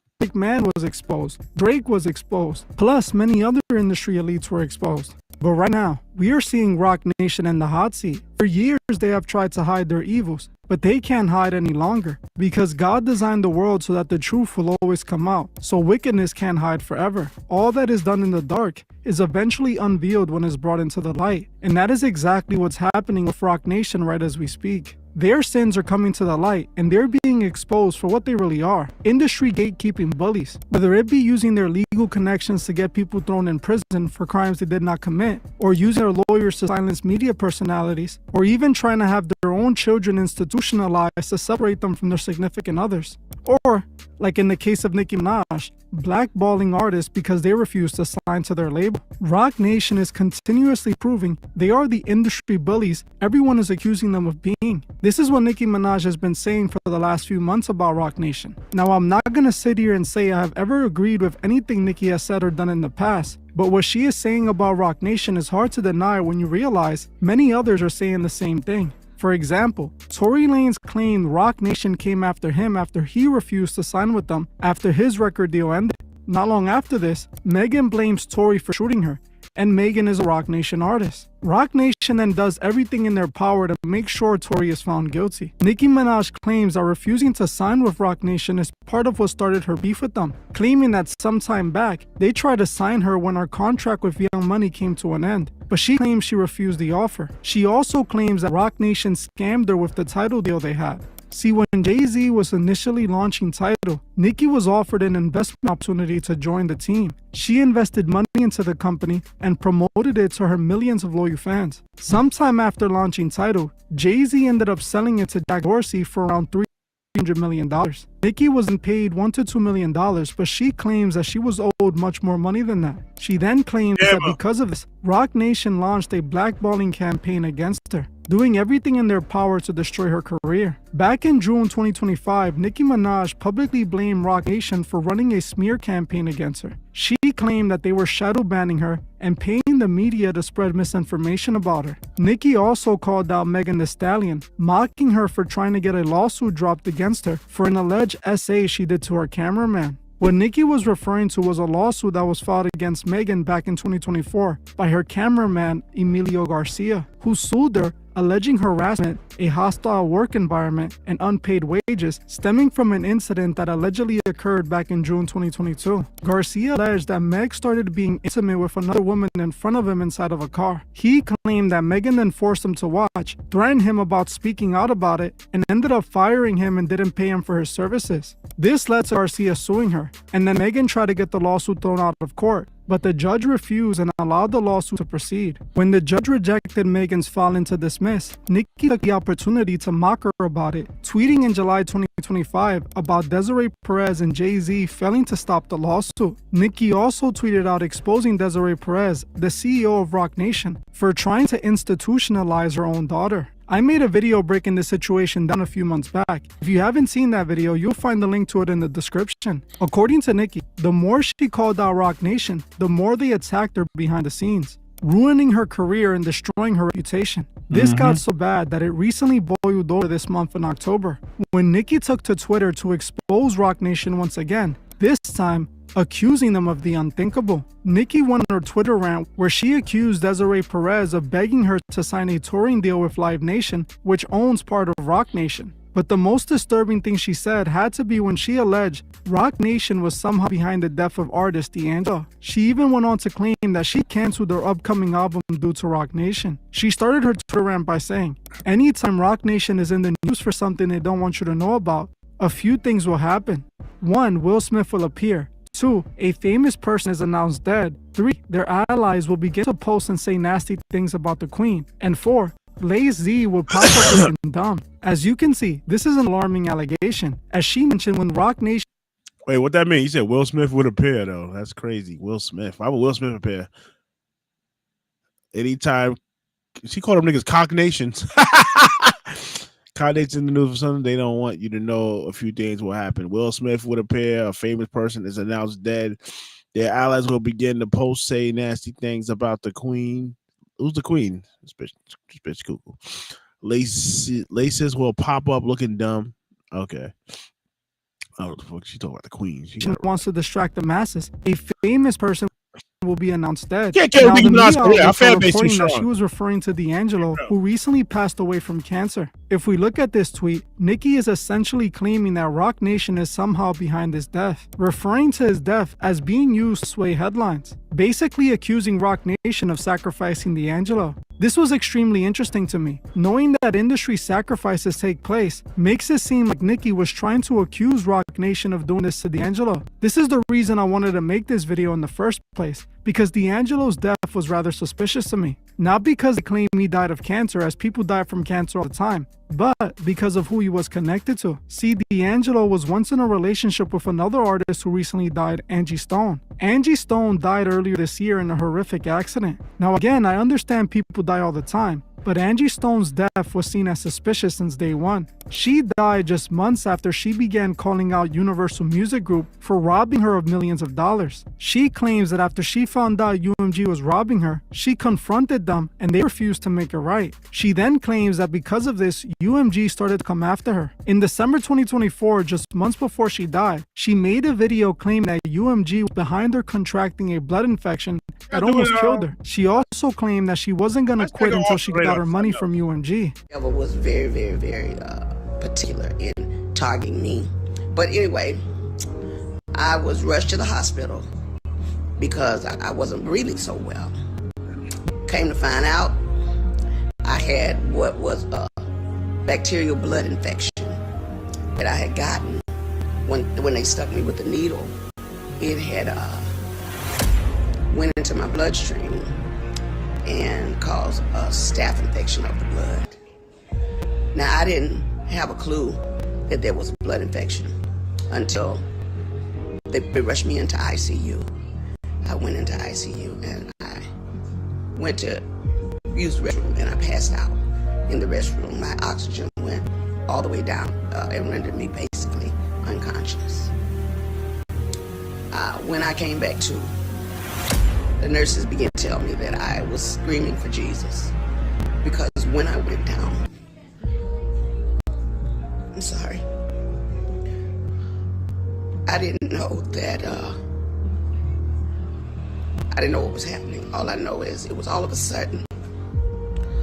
And I began to praise God and call on his name because I knew biblically that if I was transitioning, I needed to be calling on Jesus. I needed to be calling him by his name, so I began to scream his name. When they brought me to us, when they told me I was lucky to be alive because I was on the floor. And sorry. RP to Eddie Stone, but what's this got to do with it? Fucking Rock Nation. This is a whole different clip, man.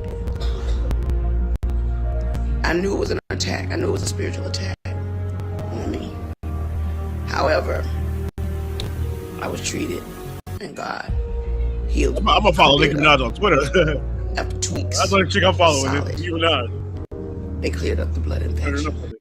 But meanwhile, back at the ranch, as I was coming through all of this, I soon found out that one of the biggest companies that I was with, Universal Music, it's the second part of the ugly truth. We began to research things to check on my royalties and my statements and things that of that nature. Only to find out a lot of my publishing, a lot of my royalties, my mechanicals, they have all pretty much been stolen. They've taken pretty much everything. They've stolen, I won't say stolen, but they have taken all the monies that were due to me.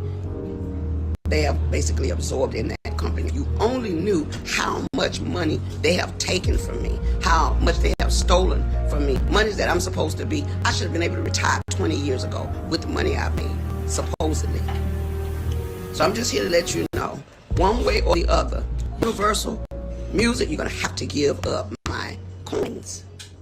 After this video, things didn't seem to go well for Angie Stone, as just a couple of months later, she died in a horrific car accident that many felt was extremely suspicious. Naturally, people blame the record label for her mysterious accident, as many know that record labels are known for their shady tactics, like silencing anyone they have a problem with. So in my opinion, it isn't far-fetched to think a powerful record label would be behind the death of an artist they had an issue with. I mean, look at what they did to Michael Jackson. But how does this connect back to Rock Nation and D'Angelo's death? Like I said earlier, Angie Stone was in a relationship with D'Angelo in the 90s. They even had a son together. It's believed by many that UMG had something to do with Angie's death, and it just so happens that UMG is the same record label that Rock Nation is under. UMG basically owns Rock Nation alongside of Jay-Z and Live Nation. It seems that Nicki is low-key claiming Rock Nation was behind D'Angelo's death. Rock Nation is owned by UMG, the same company who people think was behind Angie Stone's death. This makes me think that what happened to D'Angelo could have been connected to all of this. This wasn't the only thing Nicki exposed. She also tweeted, "There's another man who will pop out, but I won't say his name. In the school of recognizing patterns, the students must not be given all the answers, but instead they must sharpen their critical thinking skills and free their mind of all clutter. Only then will they find it. But they need not search. They need only to be still. There's no race, only peace. Nikki then continued by tweeting, I have evidence that this was given to a business manager who never told me. My lawyers and business managers, old and new, are aware. Let's see if they'll speak up, or if I have to call them out by name. That same business manager stole from me many times. Then, he was accused of killing a woman and leaving her in a hotel room. Not sure of the outcome of that case though. Believe they later said she died of substance abuse after he left the hotel room around 3 a.m. or something like that. Now what I believe she was referring to by this tweet was the case of Jason Barker, who was the boyfriend of Nikki's former manager Angela, who was found murdered in 2021. Her boyfriend Jason Barker was arrested and charged with murder. Now I find it interesting she brought this up too. I'm wondering if she was referring to Roc Nation somehow being involved in her death too. She then continued her rant by tweeting, they don't want me to put out music. Me winning makes them feel like they lost. They're right. However, it didn't have to be this way. Lots of people part ways in business. They know how successful my next album is going to be. They tried signing Wayne, Drake, and me, so they keep wanting to take or stop my money simply because narcissists believe what you work hard for belongs to them, fuming because they can't siphon any more energy, money, blessings, love, grace, joy, and peace. No successful tours, just vibes and payola.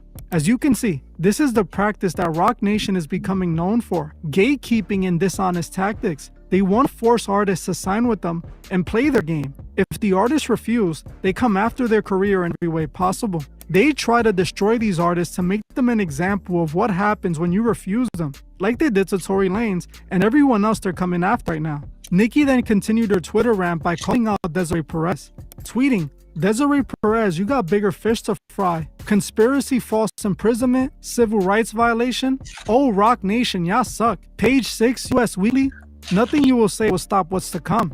Cry harder. I think you're going to jail, Desiree. Casino, nope. This tweet was in reference to a Page 6 article written calling Nicki Minaj broke. Claiming she was losing her money over a lawsuit judgment she refused to pay to her former bodyguard. Her bodyguard sued her for assault. He was called to Nicki's dressing room and confronted her over a situation that had took place during a performance. Claiming Nicki's husband attacked her, this was Nicki showing how Roc Nation utilizes the media to smear her name. Showing the manipulation Roc Nation truly utilizes. She then continues to take shots at Desiree Perez, tweeting, hearing Desiree Perez talk about how she was begging for $40 million and was told no, it was just, oh, Broke Nation, how you get so effing broke? Like who in their right effing minds was signed to you? No successful tours, but vibes and bots. This was Nicki Minaj making it known that everyone is starting to figure out Roc Nation's dirty tactics. She confirmed that no artist wants to sign to them because they're robbing their artists. She then ended her rant by saying that she won't be dropping her album anymore, blaming Jay-Z.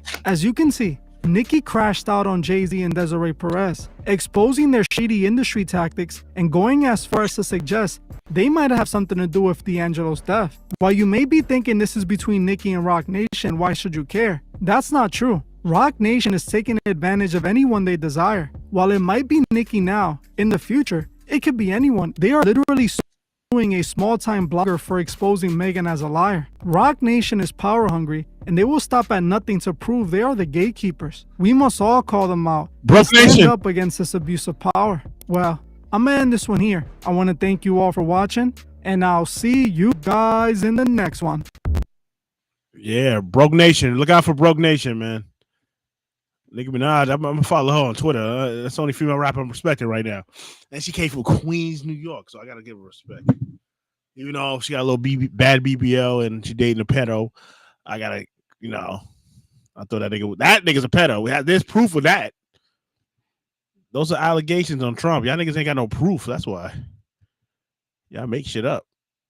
The movie Him has been out for about a month now. It's about that movie Him. I haven't seen the movie with Marlon Wayans and him. It's a football movie. Yeah, I haven't seen it yet. I haven't watched no movies in at least a year, I think.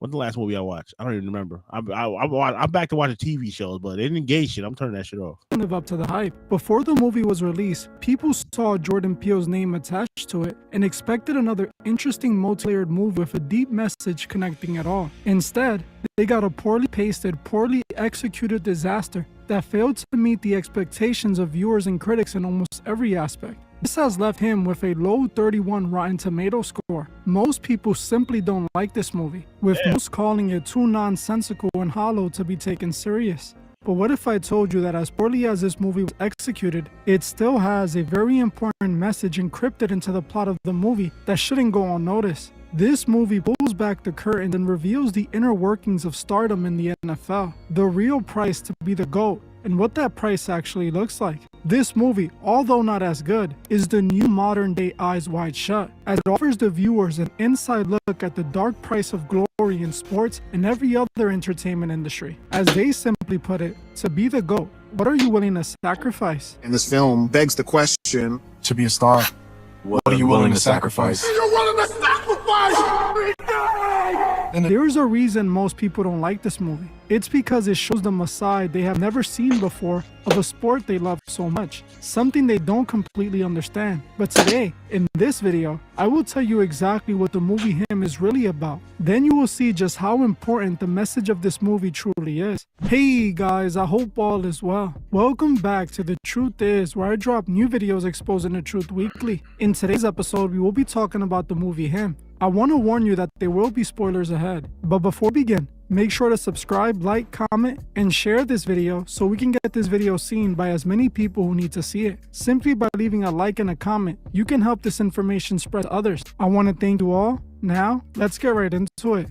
Before the movie even officially came out, it had already begun receiving negative reviews, as critics had collectively destroyed expectation for the movie with their early critique of it. I agree that after watching this movie, I can confirm it lacks in a lot of places, specifically in the timing and pacing of the film. It doesn't take its time to properly introduce its concepts to the fans before dropping the entire plot on you in the last 15 minutes. It goes from 0 to 100 real quick until it crashes horribly at the end. But even with that being true, the movie still isn't that bad, and in fact, it has a very important message encrypted into its plot. Sadly, most who watch this movie aren't picking up on it, which then makes the movie seem even worse than it is. Now, I wanted to make this video when the movie initially came out in theaters, but I felt that it would be hard to analyze this film on first watch, so I decided to wait until it became available for rent on streaming platforms, and then I rented it. Now, after seeing this movie, I will say that while I wasn't a fan of the excessive violence or the pacing,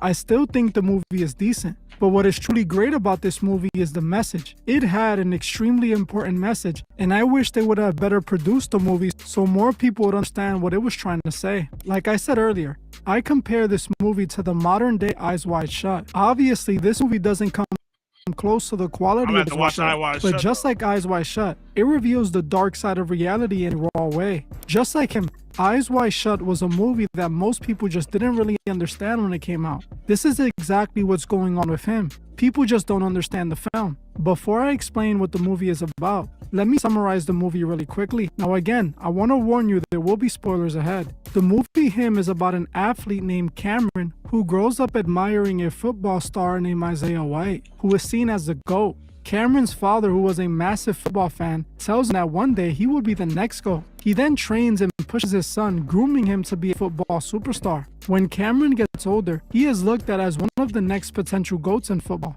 His future looks bright, and it seems all his hard work is starting to pay off as the league starts showing interest in him. When he starts going through the process of being drafted into the league, things take a dark turn, starting the day before his audition when he was randomly attacked by a man wearing a goat mask. The man hit Cameron over the back of the head, causing him to have a concussion and resulting in brain damage. This forces Cameron to avoid playing during the audition, which he thought destroyed his chances of getting drafted. But luckily for him, his agent Tom managed to get him an opportunity with the NFL team, the Saviors, the same team his idol Isaiah is part of. His agent tells Cameron that he can get him on the team, but he has to agree to train with his idol Isaiah for a week so he can confirm he's the one. Cameron agrees, and he is then driven to Isaiah's compound. The first thing he encounters is a group of superfans who lose their minds when they realize Cameron is not Isaiah. Cameron then meets his idol and begins his training, impressing Isaiah quickly. After practice, Cameron gets into an ice bath while Isaiah is having his blood drawn, and Cameron asks why is he doing that, with Isaiah telling him he likes to store his blood when it's at its peak, so he can use it for a later game. He then offers Cameron some of his blood, but he refuses. But moments later, as one of the men working for Isaiah is walking out, he injected Cameron with Isaiah's blood. This is where things begin to get weird. The next day, Cameron goes to practice, and Isaiah takes things to a dark place. He makes one of the athletes who's training with them stand in front of a throwing machine. Isaiah then makes Cameron race against a 2-second clock. Every time he fails to beat the clock, Isaiah then releases a ball that hits the athlete in the face. He does this until Cameron succeeds. Sometime after this, Cameron is introduced to Isaiah's wife, Elsie, who invites him to go party with her. After partying, Cameron falls asleep, and the next day, he's taken to a desert to shoot guns with Isaiah. While at the desert, Isaiah makes Cameron an interesting offer. He tells him that if he manages to shoot a dummy they had set up, he would give him anything he wants.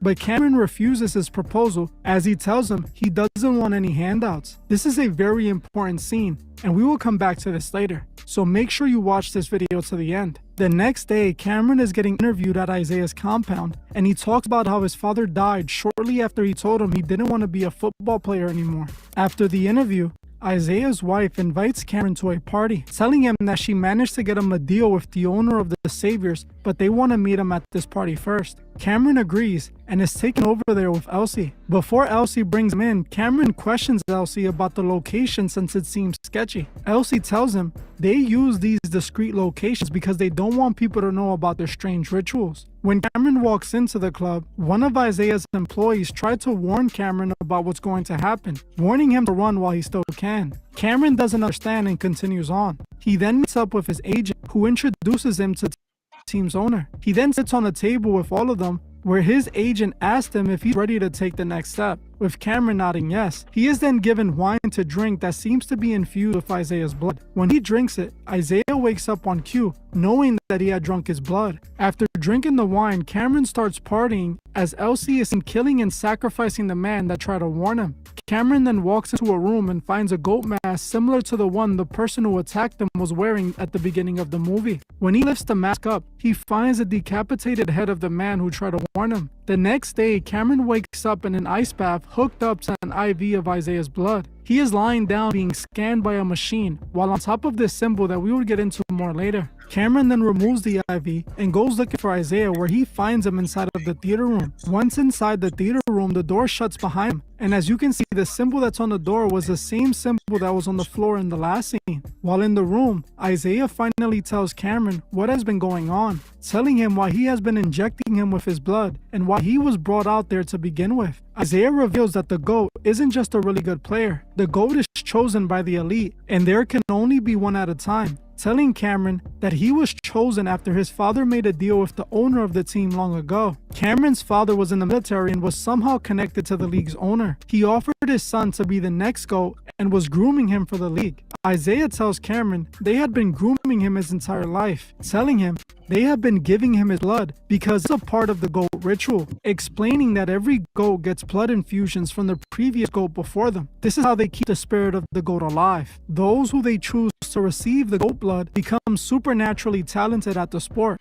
Isaiah then tells Cameron that for him to become the GOAT and take his place, he has to kill him first. Cameron and Isaiah start fighting, and Cameron eventually gets the upper hand and takes out Isaiah. Cameron then walks out of the theater through a tunnel that leads him to a field where the team owners are waiting with Elsie, who is holding his NFL contract. He is told to sign the contract to receive the gift, but Cameron instead refuses. This is when his agent Tom tells him that everything was done for this moment, his father's death and his attack by the guy wearing the GOAT suit. It was all done so that the Savior team would be the only team who could draft him. After hearing this, Cameron refuses to sign the contract, and then the team owners tell him if he doesn't sign, they will kill his family. But Cameron refuses and begins killing all of the team owners there instead. His agent Tom tries to escape, but ends up being dragged by a demonic force that was supposed to possess Cameron after signing the deal, and kills him because Cameron refused to sign. And that's how the movie ends. No explanation or anything. But there is so much jam-packed into this movie that we have to fully unpack.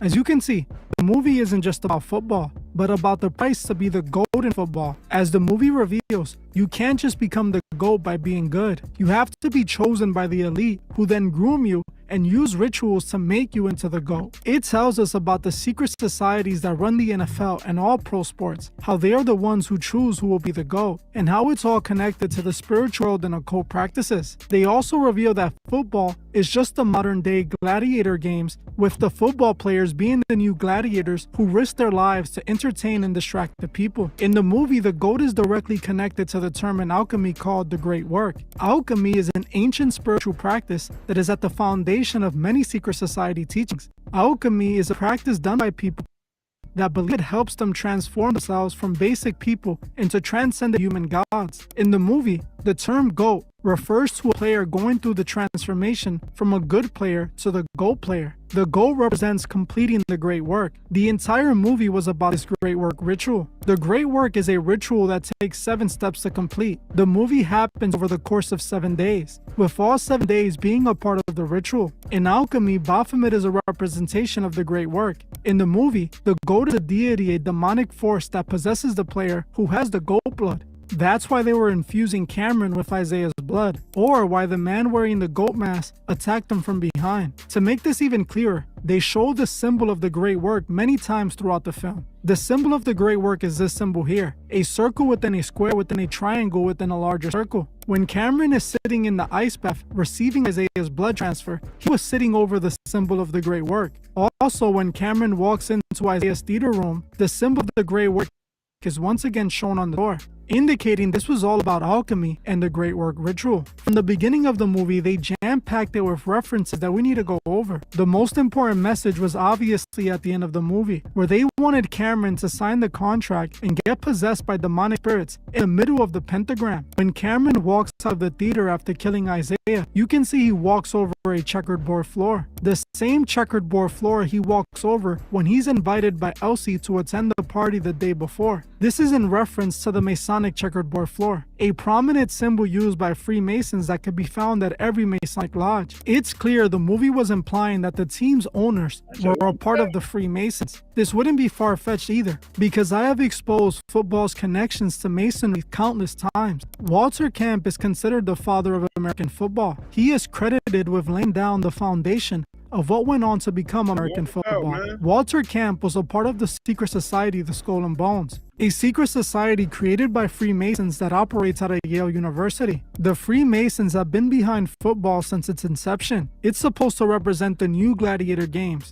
that is now being used by the elite to distract the masses and keep them occupied. This scene shows us how the sport of football is deeply rooted in the occult. In this scene, they also show a symbol that looks awfully like the Masonic square and compasses inside of the secret club the elite were partying in. From the ritualistic cheering and the disturbing idol worship and even the idolization of violence, they were showing us how connected to the occult. The fact that they admit Cameron was chosen as a child shows us how these organizations choose their stars since they're young, grooming them throughout their lives to turn them into their perfect puppet. The last scene was meant to represent Cameron's initiation into the Freemasons that took place after his death and rebirth ritual, how he had to sell his soul to make it big and allow himself to be used by demonic spirits. The scene right before the contract scene was Cameron fighting Isaiah to the death. This scene was meant to represent 2 things. 1, comparing the football players to gladiators who fight to the death for the entertainment of the masses. And 2, to show Cameron's death and rebirth ritual. In the great work, one of the steps is the death and rebirth, when the person kills the old self to be reborn as their new great self. When Cameron killed Isaiah,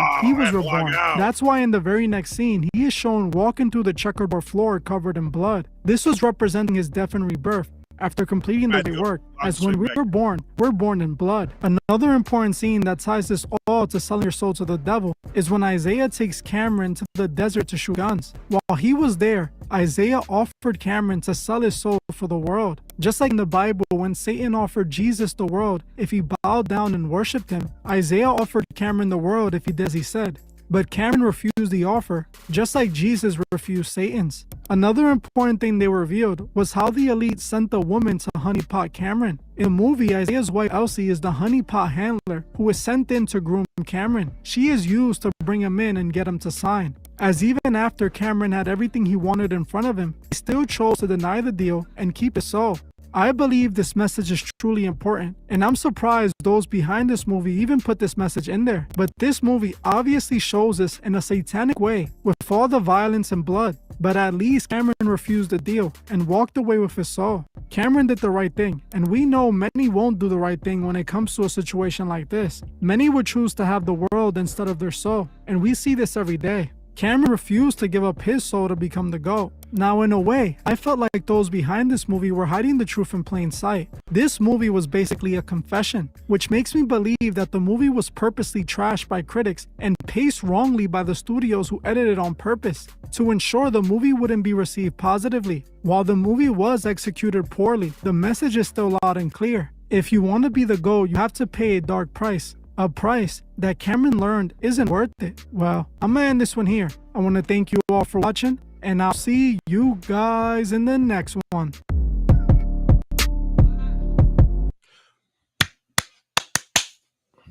Yes, sir.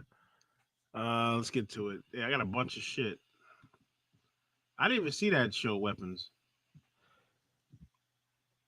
I didn't see that movie either, the him movie. So, you know, obviously they saying football is like a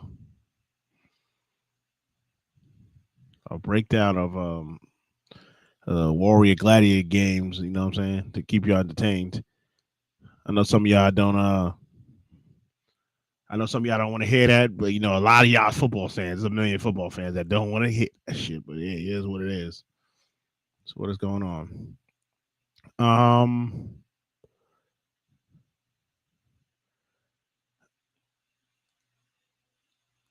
Oh, that's gonna be hard. That interview, that's an hour and 41 minutes. I might watch that. I might watch that one by myself. I want to see that Fresh and Fit shit though.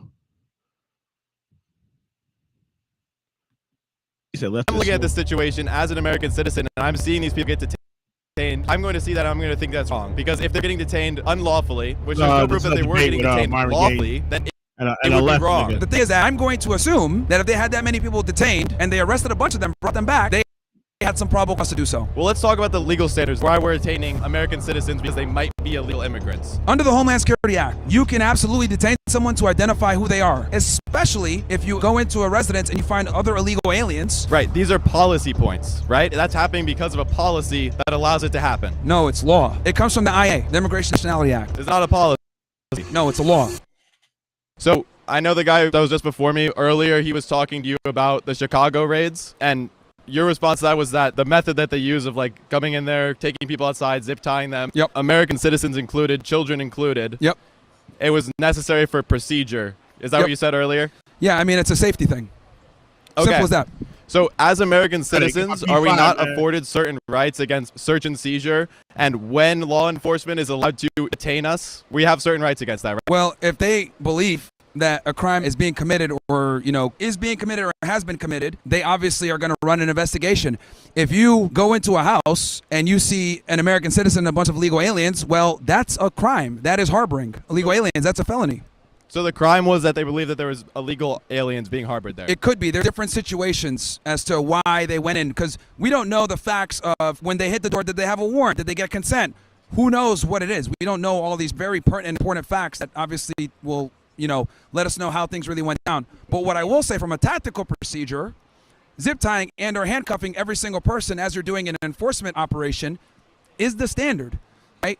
I know it sounds bad and it sucks, but this is the reality when you're dealing with high-risk warrants or going into a high-risk neighborhood or whatever it may be to be safe, especially with the amount of violence and aggression that's been going on towards federal agents as they're trying to effectuate these immigration arrests.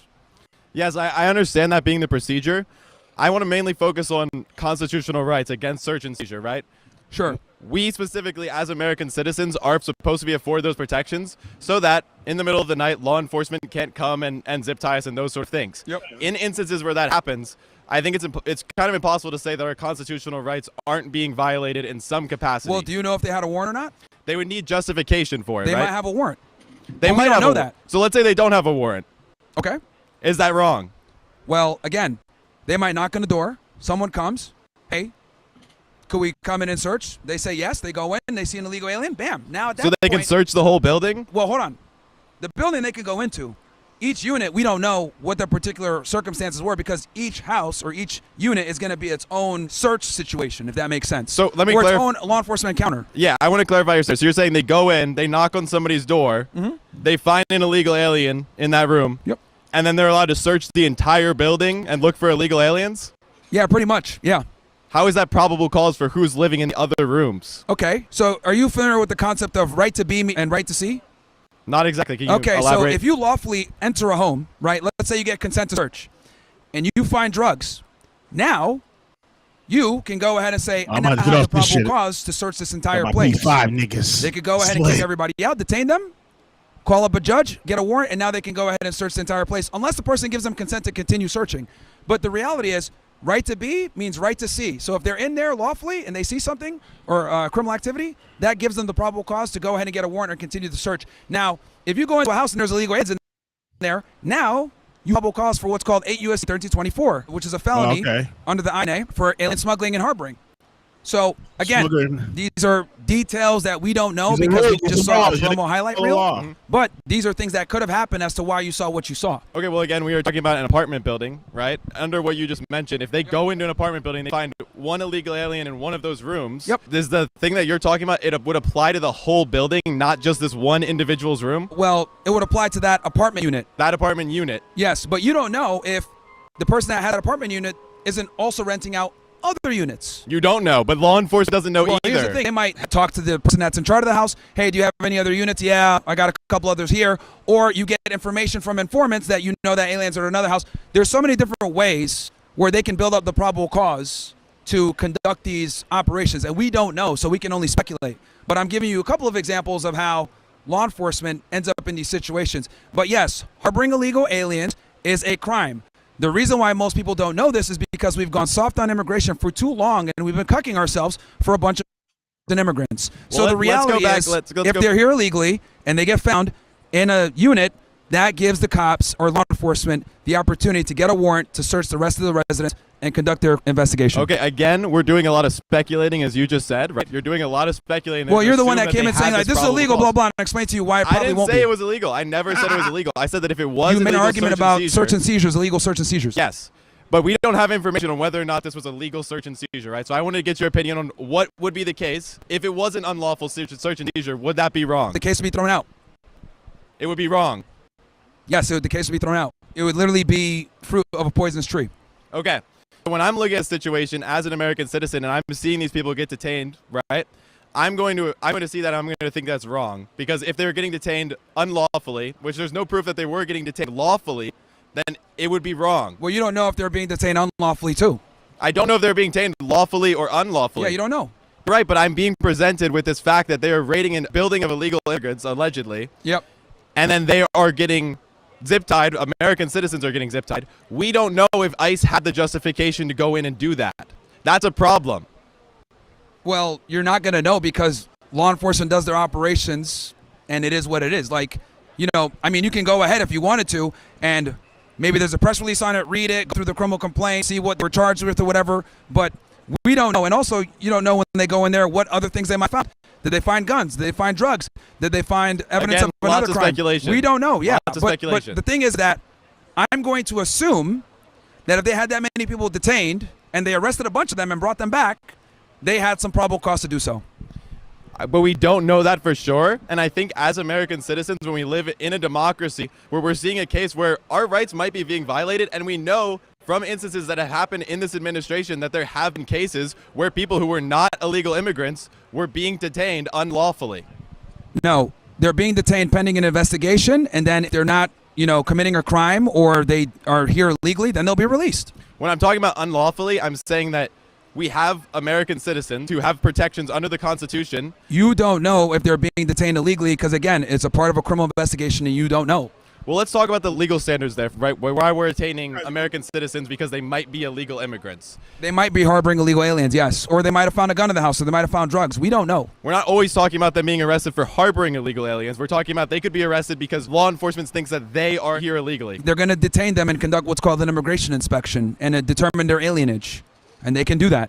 That has not always been the case that they can do that. And I want to talk about... If you go into a house and you encounter illegal aliens there and like one person is a USC, I mean, you have reason to believe that that person might be illegal too, so you're going to detain them and figure out what their nationality is. Under different administrations, these things are permitted versus not permitted, no? Like under Biden's administration, would these same deportations be happening, you think? Okay. Under the Homeland Security Act, you can absolutely detain someone to identify who they are, especially if you go into a residence and you find other illegal aliens, then you have reason to believe, okay, this guy might be an illegal alien too. you can detain them and figure out what their alienage or their nationality and make sure that they're U.S. citizens. So completely legal. They do it all the time, and it's under the DHS Act. Right. These are policy points, right? You would agree. That's happening because of a policy that allows it to happen. No, it's law. And when it comes to Where does the law come from policy? No. It comes from the INA, the Immigration Nationality Act. Is that not a policy? Okay, no, it's a law. And again, the problem here is what I'm realizing is you're conflating criminal law with immigration. Immigration and criminal are two different things. Now, there are times where they can blend together, like with alien smuggling or harboring, like I said. Or if a U.S. citizen was detained, that would be going against their constitutional rights. If they were unlawfully detained. No, well, if they're unlawfully detained, yes. But if you go into a house and you find other illegal aliens there, they can absolutely detain the American citizen and figure out what their citizenship is. They can do that. Right, but I think as American citizens, the way that we should be looking at this, right, because I'm not a lawyer, I'm not a politician, I'm not the person passing these laws. So we live in a country, though, where we're supposed to have certain standards for who can be arrested and who can not. So when I look at a situation like this, where American citizens are being zip-tied so that we can get these illegal immigrants who are in this building, the problem is that I don't think we should live in a country where, because we have some illegal immigrants here, American citizens are also going to suffer. That seems wrong to me. Well, don't hang out with illegal aliens.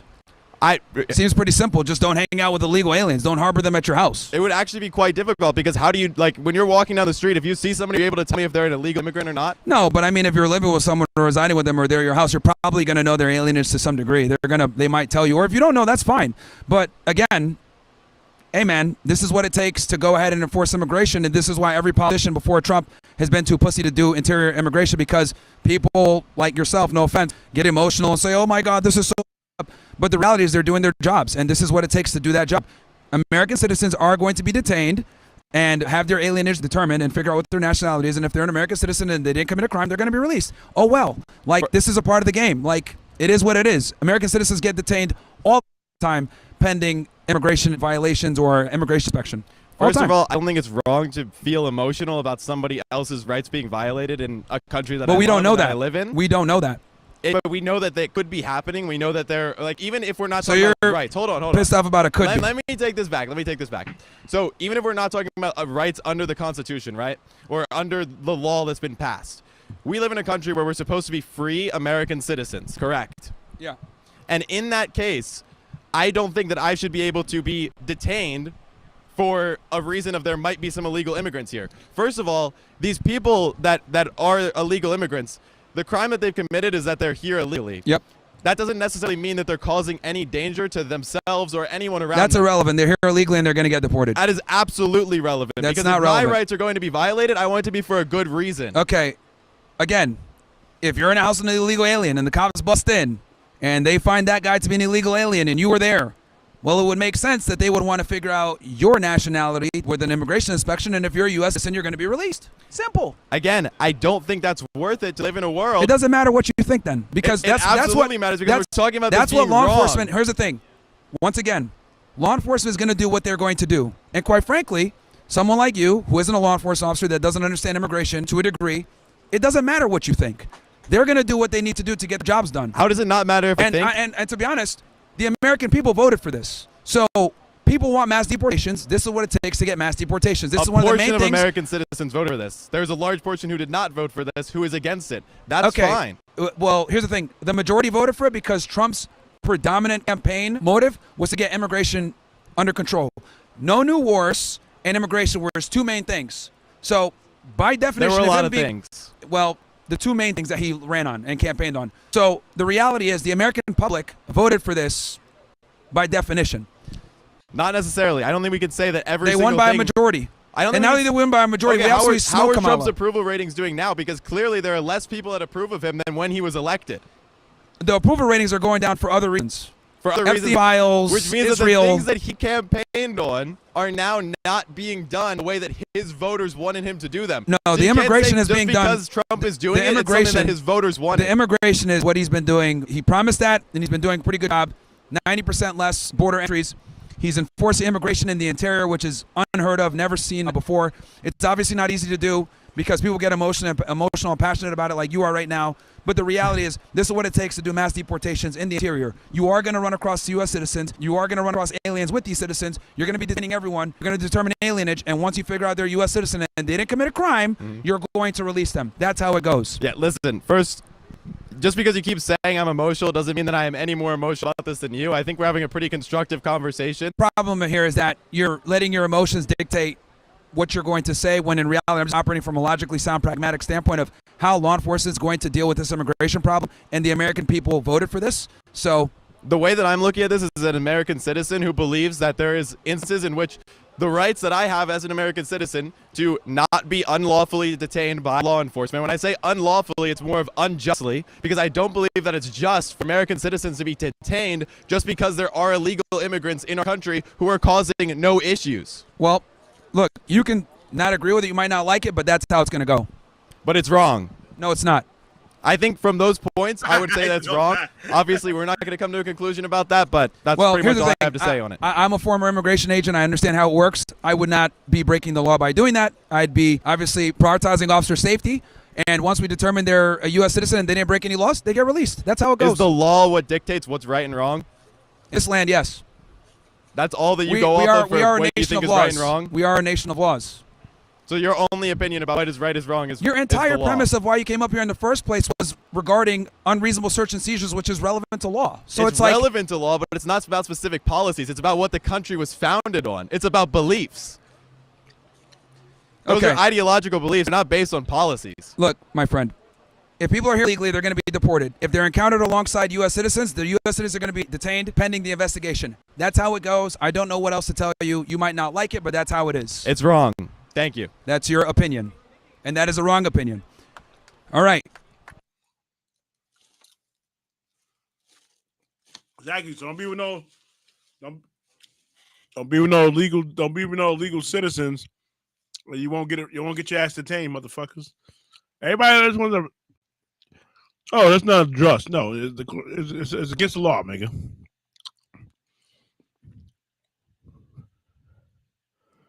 Yeah, I gotta get a camera, man. I want to see that interview tonight, so I'm definitely getting off this shit. And I'm gonna be streaming though. I ain't got no camera though, guys. I didn't get a camera yet. I just got this shit today, so I'm not gonna get a camera until like probably possibly by the end of the week, tomorrow or something. But let's get to another video.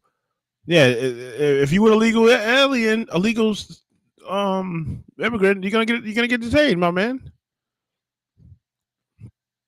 Let's watch this one with the black dude. Shit was funny as hell. But the problem here is that you're letting your emotions dictate what you're going to say, when in reality I'm just operating from a logically pragmatic standpoint of how law enforcement is going to deal with this immigration problem, and the American people voted for this. So the way that I'm looking at this is an American citizen who believes that there is instances in which the right. Nah, I saw this already. What the fuck? Go back.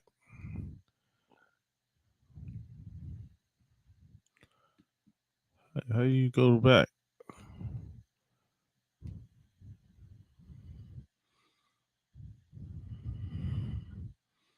There you go. This last video I'm gonna get to. This is a guy with the black jumping What out. community has the least access to wealth? It's black people. And whose fault is that? Black people. And if you're here with college-age students who are clearly going to know less about these topics than you when you do this for a living, you're kind of taking advantage of them, no? You sound like a black guy, more victimness. I'm assuming off of what you're saying, you probably voted for Kamala. Well, actually, I was a former Republican, and I regret being a Republican. Fantastic. But she lost, so it is Trump's second now. I don't care. Okay, well, she lost. I highly recommend you read a history book about the conflicts that have been going on. I highly recommend you read her book, where she admitted that Myron Gaines and Andrew Tate hurt her ability to win the presidency. Yeah, because people like you are. Page 176.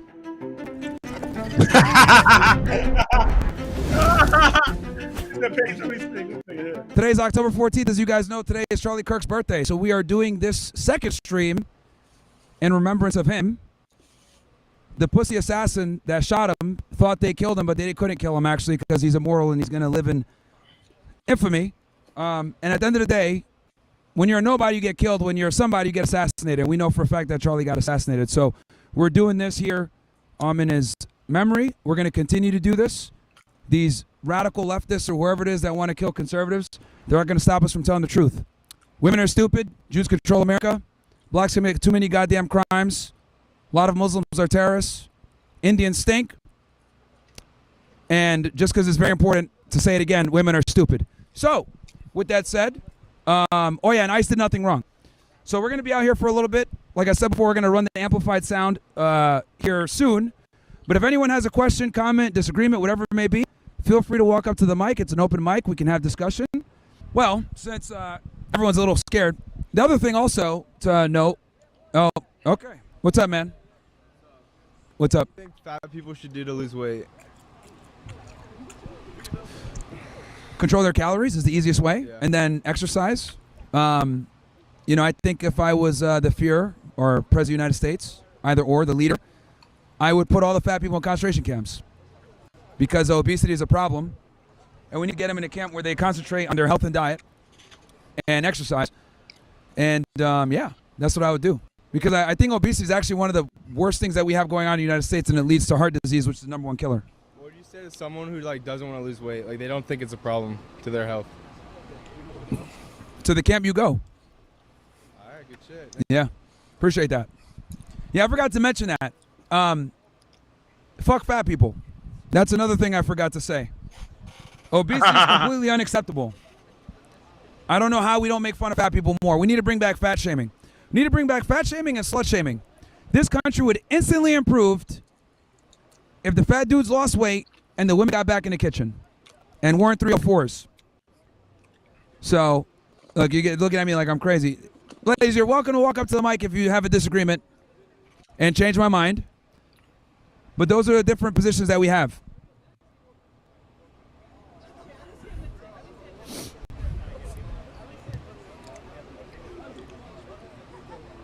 And guys, Jacob is doing me a solid right now. He's going to send me all the chats from the last stream so I can have them here, and I'll go through them.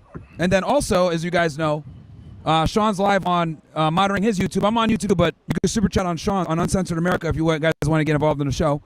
We're live on Rumble, YouTube, all brief. He didn't even know who the speaker was going to be, and he already was having a problem as soon as he saw Uncensored America.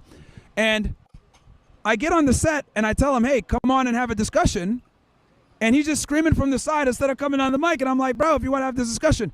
Then when he does eventually build up the courage to go on the mic, he starts ranting about H-2U visas or some shit and companies exploiting them. I'm like, what the fuck does that have to do with ICE? That's not the topic. The topic at hand is ICE did nothing wrong. If you want to complain about migrant workers being abused, that's another issue. Okay, that has nothing to do with immigration in itself. That's more about exploitation via immigration. But again, his feelings got the better of him, and he decided to just spurg out. But yeah, if I said anything that offends you or you disagree with or whatever, feel free to come up to the mic. I will say this. When I was at USC, they were much braver. Penn State, what the hell's going on here, man? Hey, so is the premise ICE did nothing wrong? Obviously, it's a little bit of hyperbole, but for the most part, I think they're doing more good than bad. Okay, so how are you defining wrong? They're not breaking the law for the most part. They're not breaking the law? Yeah, they're enforcing immigration law. Not really. Are they not? What's going on? Where's the due process? Well, they are getting due process, but they're getting due process within an immigration court, which is an entire different process than a criminal They're court. not. They're being picked up at immigration courts. We've seen the video. We've seen the evidence. While they're doing the legal process, right? They're being picked up going through the legal actual process. So how are they doing nothing? How is ICE doing nothing wrong? They're stopping them from going through the actual legal process. So here's the thing. When they're getting picked up at these immigration courts, they have no status, okay? So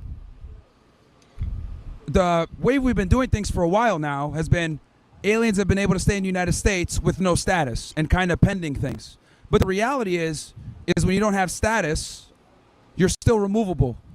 So what they're doing is, especially in New York City, where it's a sanctuary city, and this has been going on for a very long time, they're picking up these people that don't have status.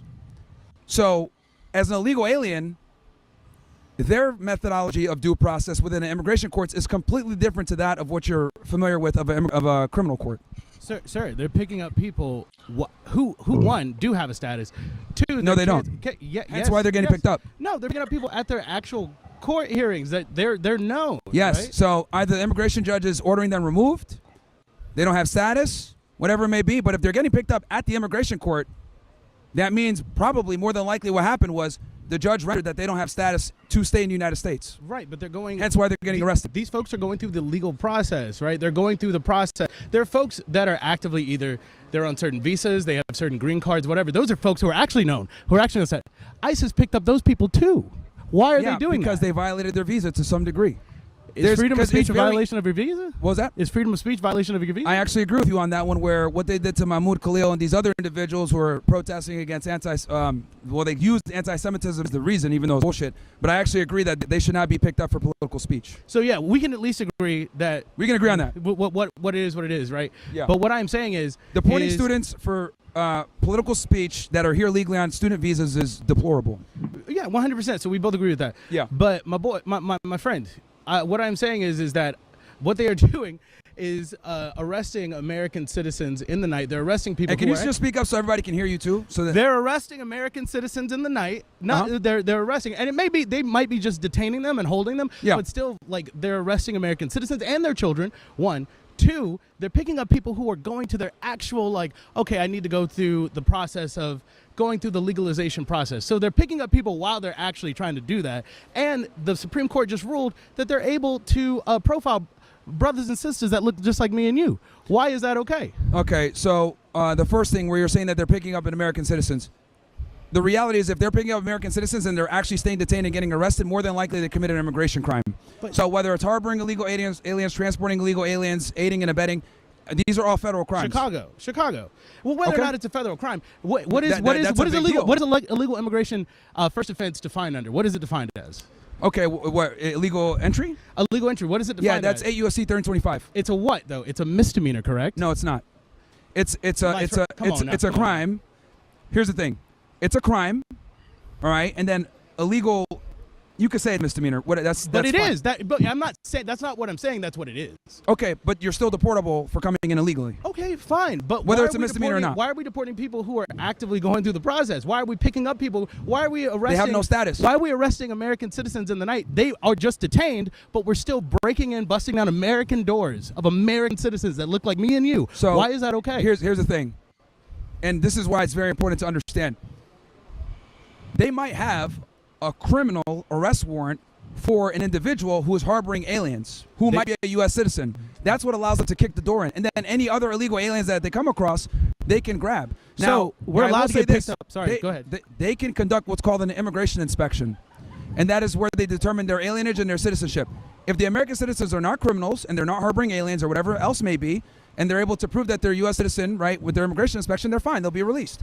But the illegal aliens are the ones that get picked up once they get fingerprinted. So the freedom we have in this country is the freedom of we might be harboring an illegal immigrant. So our kids can be zip-tied, brought out naked, right? Even though we're not harboring, brought out naked into the streets of Chicago, put in U-Haul vans, separated from their families because they might be harboring an illegal immigrant. That doesn't make sense, brother. They're conducting an investigation. If they go into a house with Apache helicopters, or if they're look, we don't dictate how law enforcement does their operations. Like, they're going to do their operations in a way where they can stay safe. Like, there's a bunch of tactical reasons as to why law enforcement does the things that they do.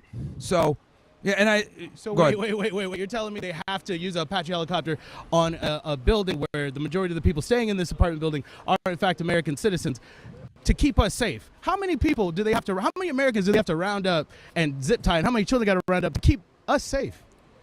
Well, again, Chicago has a very bad crime problem. One of the worst cities in the United States. Memphis is the worst. Okay, that's why I said one of. Okay, Memphis, Detroit, Chicago, all these blue cities have problems. So the reality is, them running an Apache helicopter and rappelling in or whatever, that's tactics. That's a whole other thing. Like, some people might look at it like, oh, that's aggressive. That's, we don't need all that. Well, the reality is, the more aggressive you come in as law enforcement, the less likely they're going to resist where a use of force incident actually occurs. This is why law enforcement employs overwhelming force in the beginning to deter individuals for trying to retaliate, and it actually makes everyone else safer. They're threatening ISIS, threatening and using pepper spray, tear gas on what is it called? On ambulance vehicles, right? On vehicles that are trying to administer aid to protesters. ISIS doing that. You really, I understand. You really can't defend. You really can't. Violence against law enforcement, especially immigration officials, has skyrocketed since the administration started. Because they're wrong. They're wrong. No, they're not. Because they're wrong. enforcing the law. There's not a better way to enforce the law. You have to scare and terrify American children. We do not as civilians. We do not dictate how law enforcement does their tactics because we should. And here's the problem: did you serve in the military or anything? No, I've never served. Sir. Okay, then that's fine. And the reason why I say this is because I'm a former special agent with Homeland. Oh, so I understand this stuff. You don't dictate to law enforcement how they're going to go ahead and carry out an arrest because they're doing things from a perspective to ensure that everyone is safe. Now, you might look at it as a civilian to say, oh my God, this is overwhelming. Why are they doing that? There's a tactical reason as to why they do the things that they do. Because at the end of the day, I'd rather be the one coming in with the hard force because I am more trained. I understand muzzle discipline, trigger discipline, etc. So if I come in aggressively, tactically, and overwhelm the individual, I know I can take them into custody swiftly where everyone else is safe. You know what else has skyrocketed? What else has skyrocketed is police brutality against American civilians. What also has skyrocketed is wrongful convictions and wrongful arrest. What also has skyrocketed is the militarization of our police. These are all things that have skyrocketed. Police brutality typically comes when retards resist cops. Hey now, we ain't got to use the R word. I mean, if you resist the police, you are by definition a retard. Excuse me, I'm sorry. Don't we have a constitutional right to resist? No, you don't actually. Right? If we're if they're operating in a lawful manner, and they say, "Hey, you're being detained or you're being arrested," you do not resist. But they're not interpreting the law correct, right? They're stepping all over the top. That's not up to you to make that. That's not up to you to make that decision. Are we a country? I'm sorry. Excuse me. Are we a country of we the people, or are we the military? So this is what smart people do. Oh, now you're going to start with personal if the cops come up to you, right, and they're not detaining you or whatever, yes, am I free to leave? If they say no, you're being detained. This thing's a you be retard. detained and you be quiet.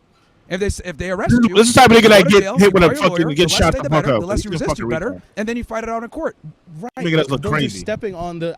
As a black person, I'm taught that as a young black bad. person, young black child, you're taught to be day respectful retard. towards police. The problem is we shouldn't have to be. But resisting with my mouth, say I'm being arrested, I can call as much as I want, right? And legally, you I should resist talk and you get right shot in a country that's supposedly freedom of speech, right? Just because you could doesn't mean you should. That's the point, is us being able to exercise our rights.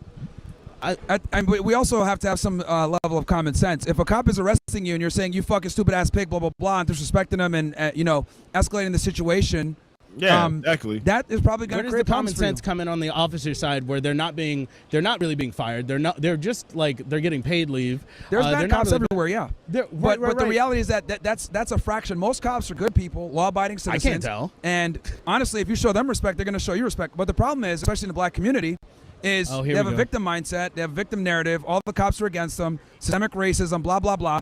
But the reality is they behave like fucking idiots. What group of people is the most exonerated race as far as like wrongful conviction? Who has the highest, as far as race, who has the highest wrongful conviction and who has the highest exoneration? What race of people? Go ahead, it's black people? It's black people, brother. Okay. We're the most wrongfully arrested. We're overrepresented in the prisons. Even though that we use drugs at the same amount as our white brothers and sisters, we're still overly policed for drugs and crime. But they dominate when it comes to violent crime, while only being a disproportionate amount of the population. When are we going to talk about white on white crime? When are we going to talk about white on white crime? It happens. It happens at who? I mean, it just happened with who victimizes white people more? We don't got to talk about that. But who victimizes white people more? What race of people? Well, typically people kill each other. Their own Fair race. enough. Their own race. Yes, you're right. But the reality is, as a white person, you're about 11 times more likely to be killed by a black person than the other way around. That's not true. You're more likely to be. That's absolutely true. You're more likely to be killed, right? You're more likely to be killed by your own race. By some of your own race. You're more likely if you are the daughter of a white man or a white person, more likely to be abused. You're more likely to be stolen from a white person. And we know that there's a shit ton of police bias because of a ton of statistics to show that there's a ton of police bias against the African American community. And to sit here and say, oh, we have a victim mindset, it completely erases. Did they not put crack in black neighborhoods? Did they not put cocaine and crack in black neighborhoods? Okay. We do have to. I mean, are all black people stupid? I don't know. Okay. Are all white people stupid? Do they have agency? Okay. Okay. So if they have agency and they're not stupid, then if they put crack into neighborhoods, don't sell it. Okay, you know that's not the way that works. That's not. You know Don't that's not sell the way it. That, you know that is not. Don't the way sell that, it. It was so what? So I have a question for you. What responsibility does the United States government have for what they did? What responsibility does the United States government have for what happened with the crack epidemic? And we both agree that happened. That our neighborhoods were flooded with crack by our government. We both agree that. Yeah, to a degree. Yeah, I mean, but here's the thing, man. Like, you know, the government does a lot of stupid shit. Don't take the bait. But we got to look at black people. Oh, they're being victims. We're not going to talk about the victimizers. We're just going to talk about the victims. Come on, brother. No, man. Here's the thing. If you want to be treated like an equal and you want to be taken seriously and you want agency, then you must be able to deal with the consequences of your freedoms. And no one puts a gun in your head and says, sell crack, bro. Nobody goes out and tells you, sell that brick, hit that cocaine. Black people do it because a lot of the times they have a toxic mindset, no father figure.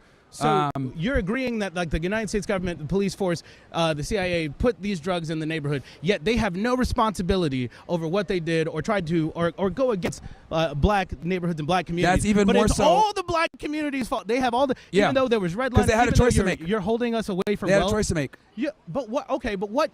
The government had a choice too. Okay. Where is the if you buy a gun and the gun shop sells the gun to you, and you use gun to kill someone, is it the gun shop's fault for selling you the gun?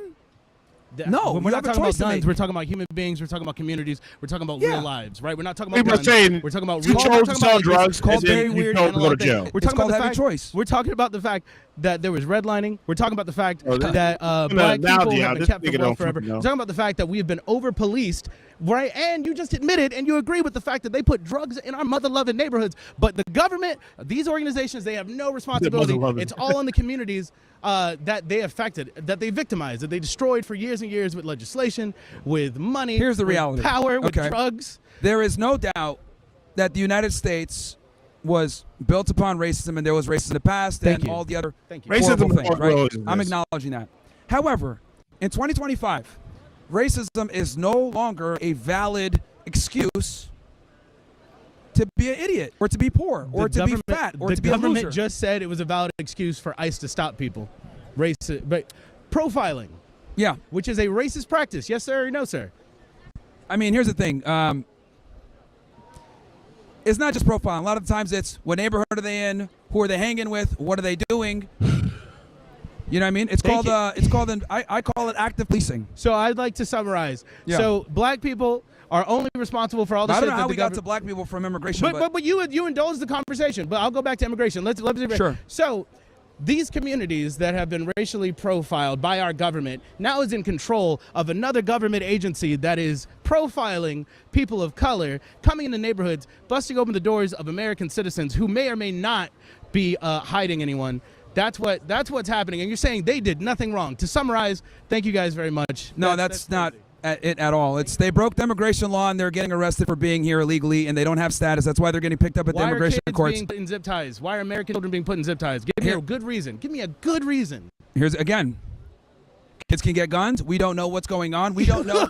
Here's the thing. There's a photo of a toddler in a zip tie. That's all. I got a gun in the diaper. Law enforcement, when they go into these houses, right? Again, this is the problem when I talk with like people that aren't trained tactically.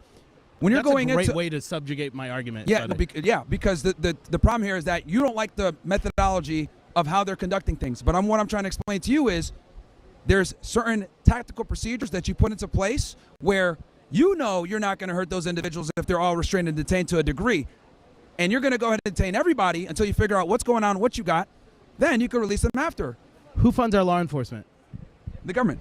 The government is paid the government is funded by us. Yeah, the taxpayers. So when you say things like, and the taxpayers voted for this. When you say, we voted for mass deportations. Let's not talk about the fact that like 15 million Democrats, he 15 won. million Democrats did the American public wants the mass deportations. Did you vote for Trump? Fuck yeah, I voted for Trump. Why did you vote for Trump, my brother?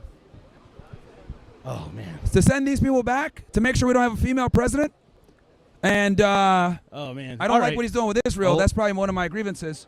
But we can't have a female president. Thank you very much for your time. I learned nothing. Thank you. Well, the reality is that your worldview is wrong. Okay? There you go. Systemic racism. Hi, That's why no one takes black people seriously anymore. I just had a question. I was talking over there. I was wondering, like, what are your viewpoints on, like, capitalism in America? like, I understand, like, your opinions on, like, Israel and donating, like, billions for them and how you disagree with that. Speak up so everybody can hear you. So, like, my question is if you're, like, truly, like, for America, how do you feel about the idea of socialism being implemented into the U.S.? So, that's a good question. Now, when it comes to capitalism, I like it, but every single, economic practice is going to have plus and negatives. Right. One of the negatives is when it comes to, for example, healthcare, right? Capitalism and healthcare kind of sucks because when you have a for-profit industry that is supposed to be taking care of people, what ends up happening is the pharmaceutical companies are more concerned with keeping you on the drugs versus actually helping you because they make more money by doing so. So I do think that there's a conflict of interest there when you incentivize pharmaceutical companies to keep people sick. But at the same time, when it comes to capitalism also allows for innovation. It allows for people to come up with new methodology to deal with illnesses, etc. So it's almost like a catch-22. And we need to find some middle ground where these companies are still incentivized to come out with breakthrough technology to help people live better quality lives and help them live longer and improve their health, while simultaneously staving off the inherent greed in the healthcare industry, right? Because I know we all probably have people that we love that, need their insulin, that are getting older, and we want them to live as long as possible. We don't want predatory pharmaceutical companies and medical industry do anything. But I would say when it comes to making things more affordable, when it comes to the older people and the children and everything else like that, I see a perspective. But socialism in other ways, I think, can create inherent problems. But I do think that we need to take care of our elderly and our young and vulnerable when it comes to healthcare and not try to profiteer off of them. Right, and I'd agree. I think the issue is, like, do you think we live in kind of society of, like, our culture is, like, U.S. culture is more greedy than other states or countries? 100%. I mean, the reality is the reason why this country is so great is because of our capitalism. This is why so many people come here, even from other first world countries, because they simply don't have the financial opportunities that they have in those countries due to this socialist problem that we're discussing. So it's kind of one of the things that sucks where you want to be able to be capitalistic and be able to make as much money as possible, but at the same time you do have a moral obligation to take care of your old and your young and your vulnerable. So we have to find a middle ground where we can still push innovation while simultaneously taking care of people in the United States. And I don't think anybody should ever be dying when we have medicine and technology to save people, right? So we just got to be able to figure this out and get to some middle ground. That's all my questions. No worries, Thank man. you. Good question. All right. Who's up next? Hello. What's up? Can I give a shout out before I start? Yeah, go ahead. I want to shout out my friend Kenner Cuevas from West New York, New Jersey. And, well, what do you think of Penn State firing James Franklin?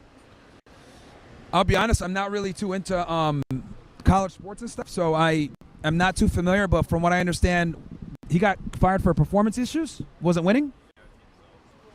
I mean, if they suck, they suck. That's, that's the game, right? It's if you don't win, your job's on the line.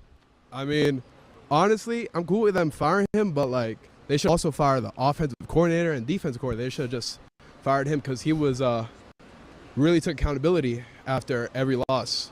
Yeah, I mean, again, typically a head coach isn't the only one when the team sucks. Like, yeah, you got your defensive and offensive coordinators, everything else like that. Players, maybe bad morale. There's so many different things that go in, but unfortunately, as the head coach, you are the face of the team, and you're going to be the convenient person to be axed. Whether, and this is all sports, basketball, football, I don't know about soccer so much, but, baseball with the manager. If your team sucks, typically it's going to be the coach that's let go first. All right, that's all I want to talk about. Thank you. No worries, man. No problem. Anybody else? So, I have like a couple friends who are Jews, like, okay. How do you feel about that? Like, do you think they deserve more or less? Well, I think it's important to always, look at things from a specific standpoint when it needed. And if your friend's a good guy and he doesn't commit crimes or hurt anybody, then yeah, he's good. I mean, just because he's Jewish doesn't mean he's a bad person. All right. That's it? Yeah, that's it. All right. What else?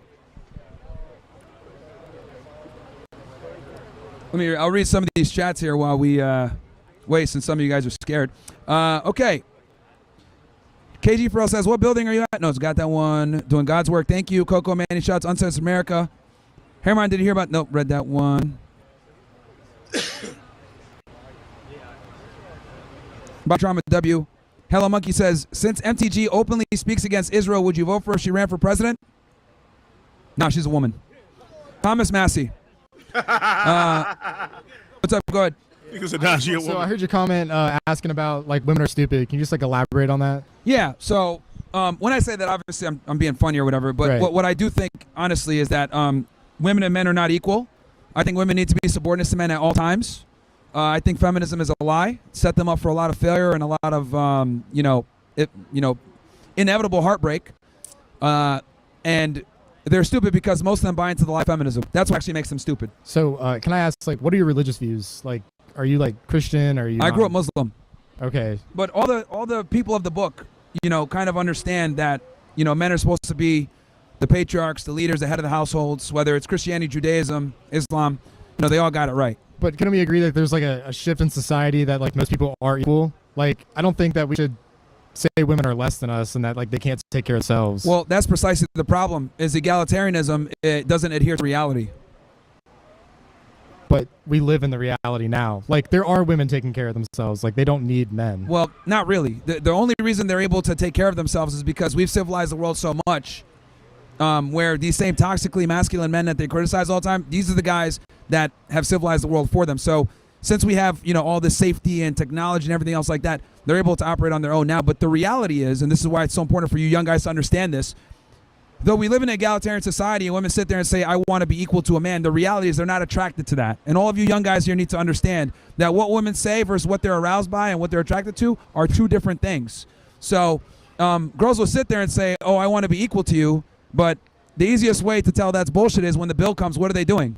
They're hoping that you pay for it. Okay, so, and if a woman does get with you, she still expects you to make bare minimum as much as her, if not more. So our biology, unfortunately, does not adhere to modern society. Are you like, I just don't like, where are you getting those like ideas where like women like want you to pay for the things? Like, I'm like, sure, we can go off like gender norms and like, like, oh, what's the deal? Like when you take a girl out on a date, like, oh, she probably expects you to pay for the bill, but like, is that every case? Like, that's the real question. A staggering majority. I would say if I lined up 100 women, 90 of them are going to expect you to pay for the first date. So run and some adhere laps? to your masculine burner performance to some degree. And here's the thing. Notice how you even knew it. Yeah, I'm probably going to have to pay for it, blah, blah. Like, hit some laps. you inherently understand your roles as a guy, even though I can tell here that you're a bit more central / maybe left because you believe that women are equal to men. Even you as a guy that's centered, or maybe leftist a little bit, you even understand that there's a burner performance on you to pay for the date. But here's the difference. Women don't feel like they have to do anything for your affection. Most women feel as though I'm equal to you, but I still want to be treated like a lady. So in other words, they can pick and choose when they want to be a lady when it's advantageous to them. And this is where a lot of guys fuck up because you guys sit there, take her on the fucking date, pay for the date, treat her like a lady, but she's a fucking slut. And then you wonder why. Oh, fuck, what's going on here? This sucks. And this comes from guys not understanding the inherent differences between men and women. So they can pick and choose when they want to be a lady, but you have to always be a man. And that's the issue here. And that's fine. If a woman wants to be an egalitarian, all this other bullshit, fine. Find a girl that wants to submit to you. Thank you. As a guy. Because sluts are terrible people, by the way. If you guys, I'm sure many of you guys here might have dated one or been with a girl that was promiscuous. They're fucking terrible people, man. They'll ruin your life. This nigga here, bro. Yeah, that nigga Myron's a bug out, bro. He said, I don't want to. He said, she a woman president? Hell no, I don't want her a woman president. That nigga crazy. Yeah, what's good, man? I'm about to get off here. I gotta try out I just got my P5, so I'm trying to see if I can switch shit up or see if I can transfer my profile. I'm about to be off here. Catch y'all next stream, man. That Crazy Podcast is in the building. Yo, were you doing a show, man? Before I go, when the next time you doing a show? If you want to check out that Rogue Army album coming out October 31st. I played some of his songs, so you can check the live. Click back and see check some of the songs. I played like 2 of his songs. I'm gonna play more of his music next live. What today is? Friday. I'll be back Sunday or Monday, Saturday. Saturday is very dry, so I might be back. I'll be back Sunday live service though. I'm gonna switch up. I gotta go load up the system and shit. See, I can connect to my Twitch.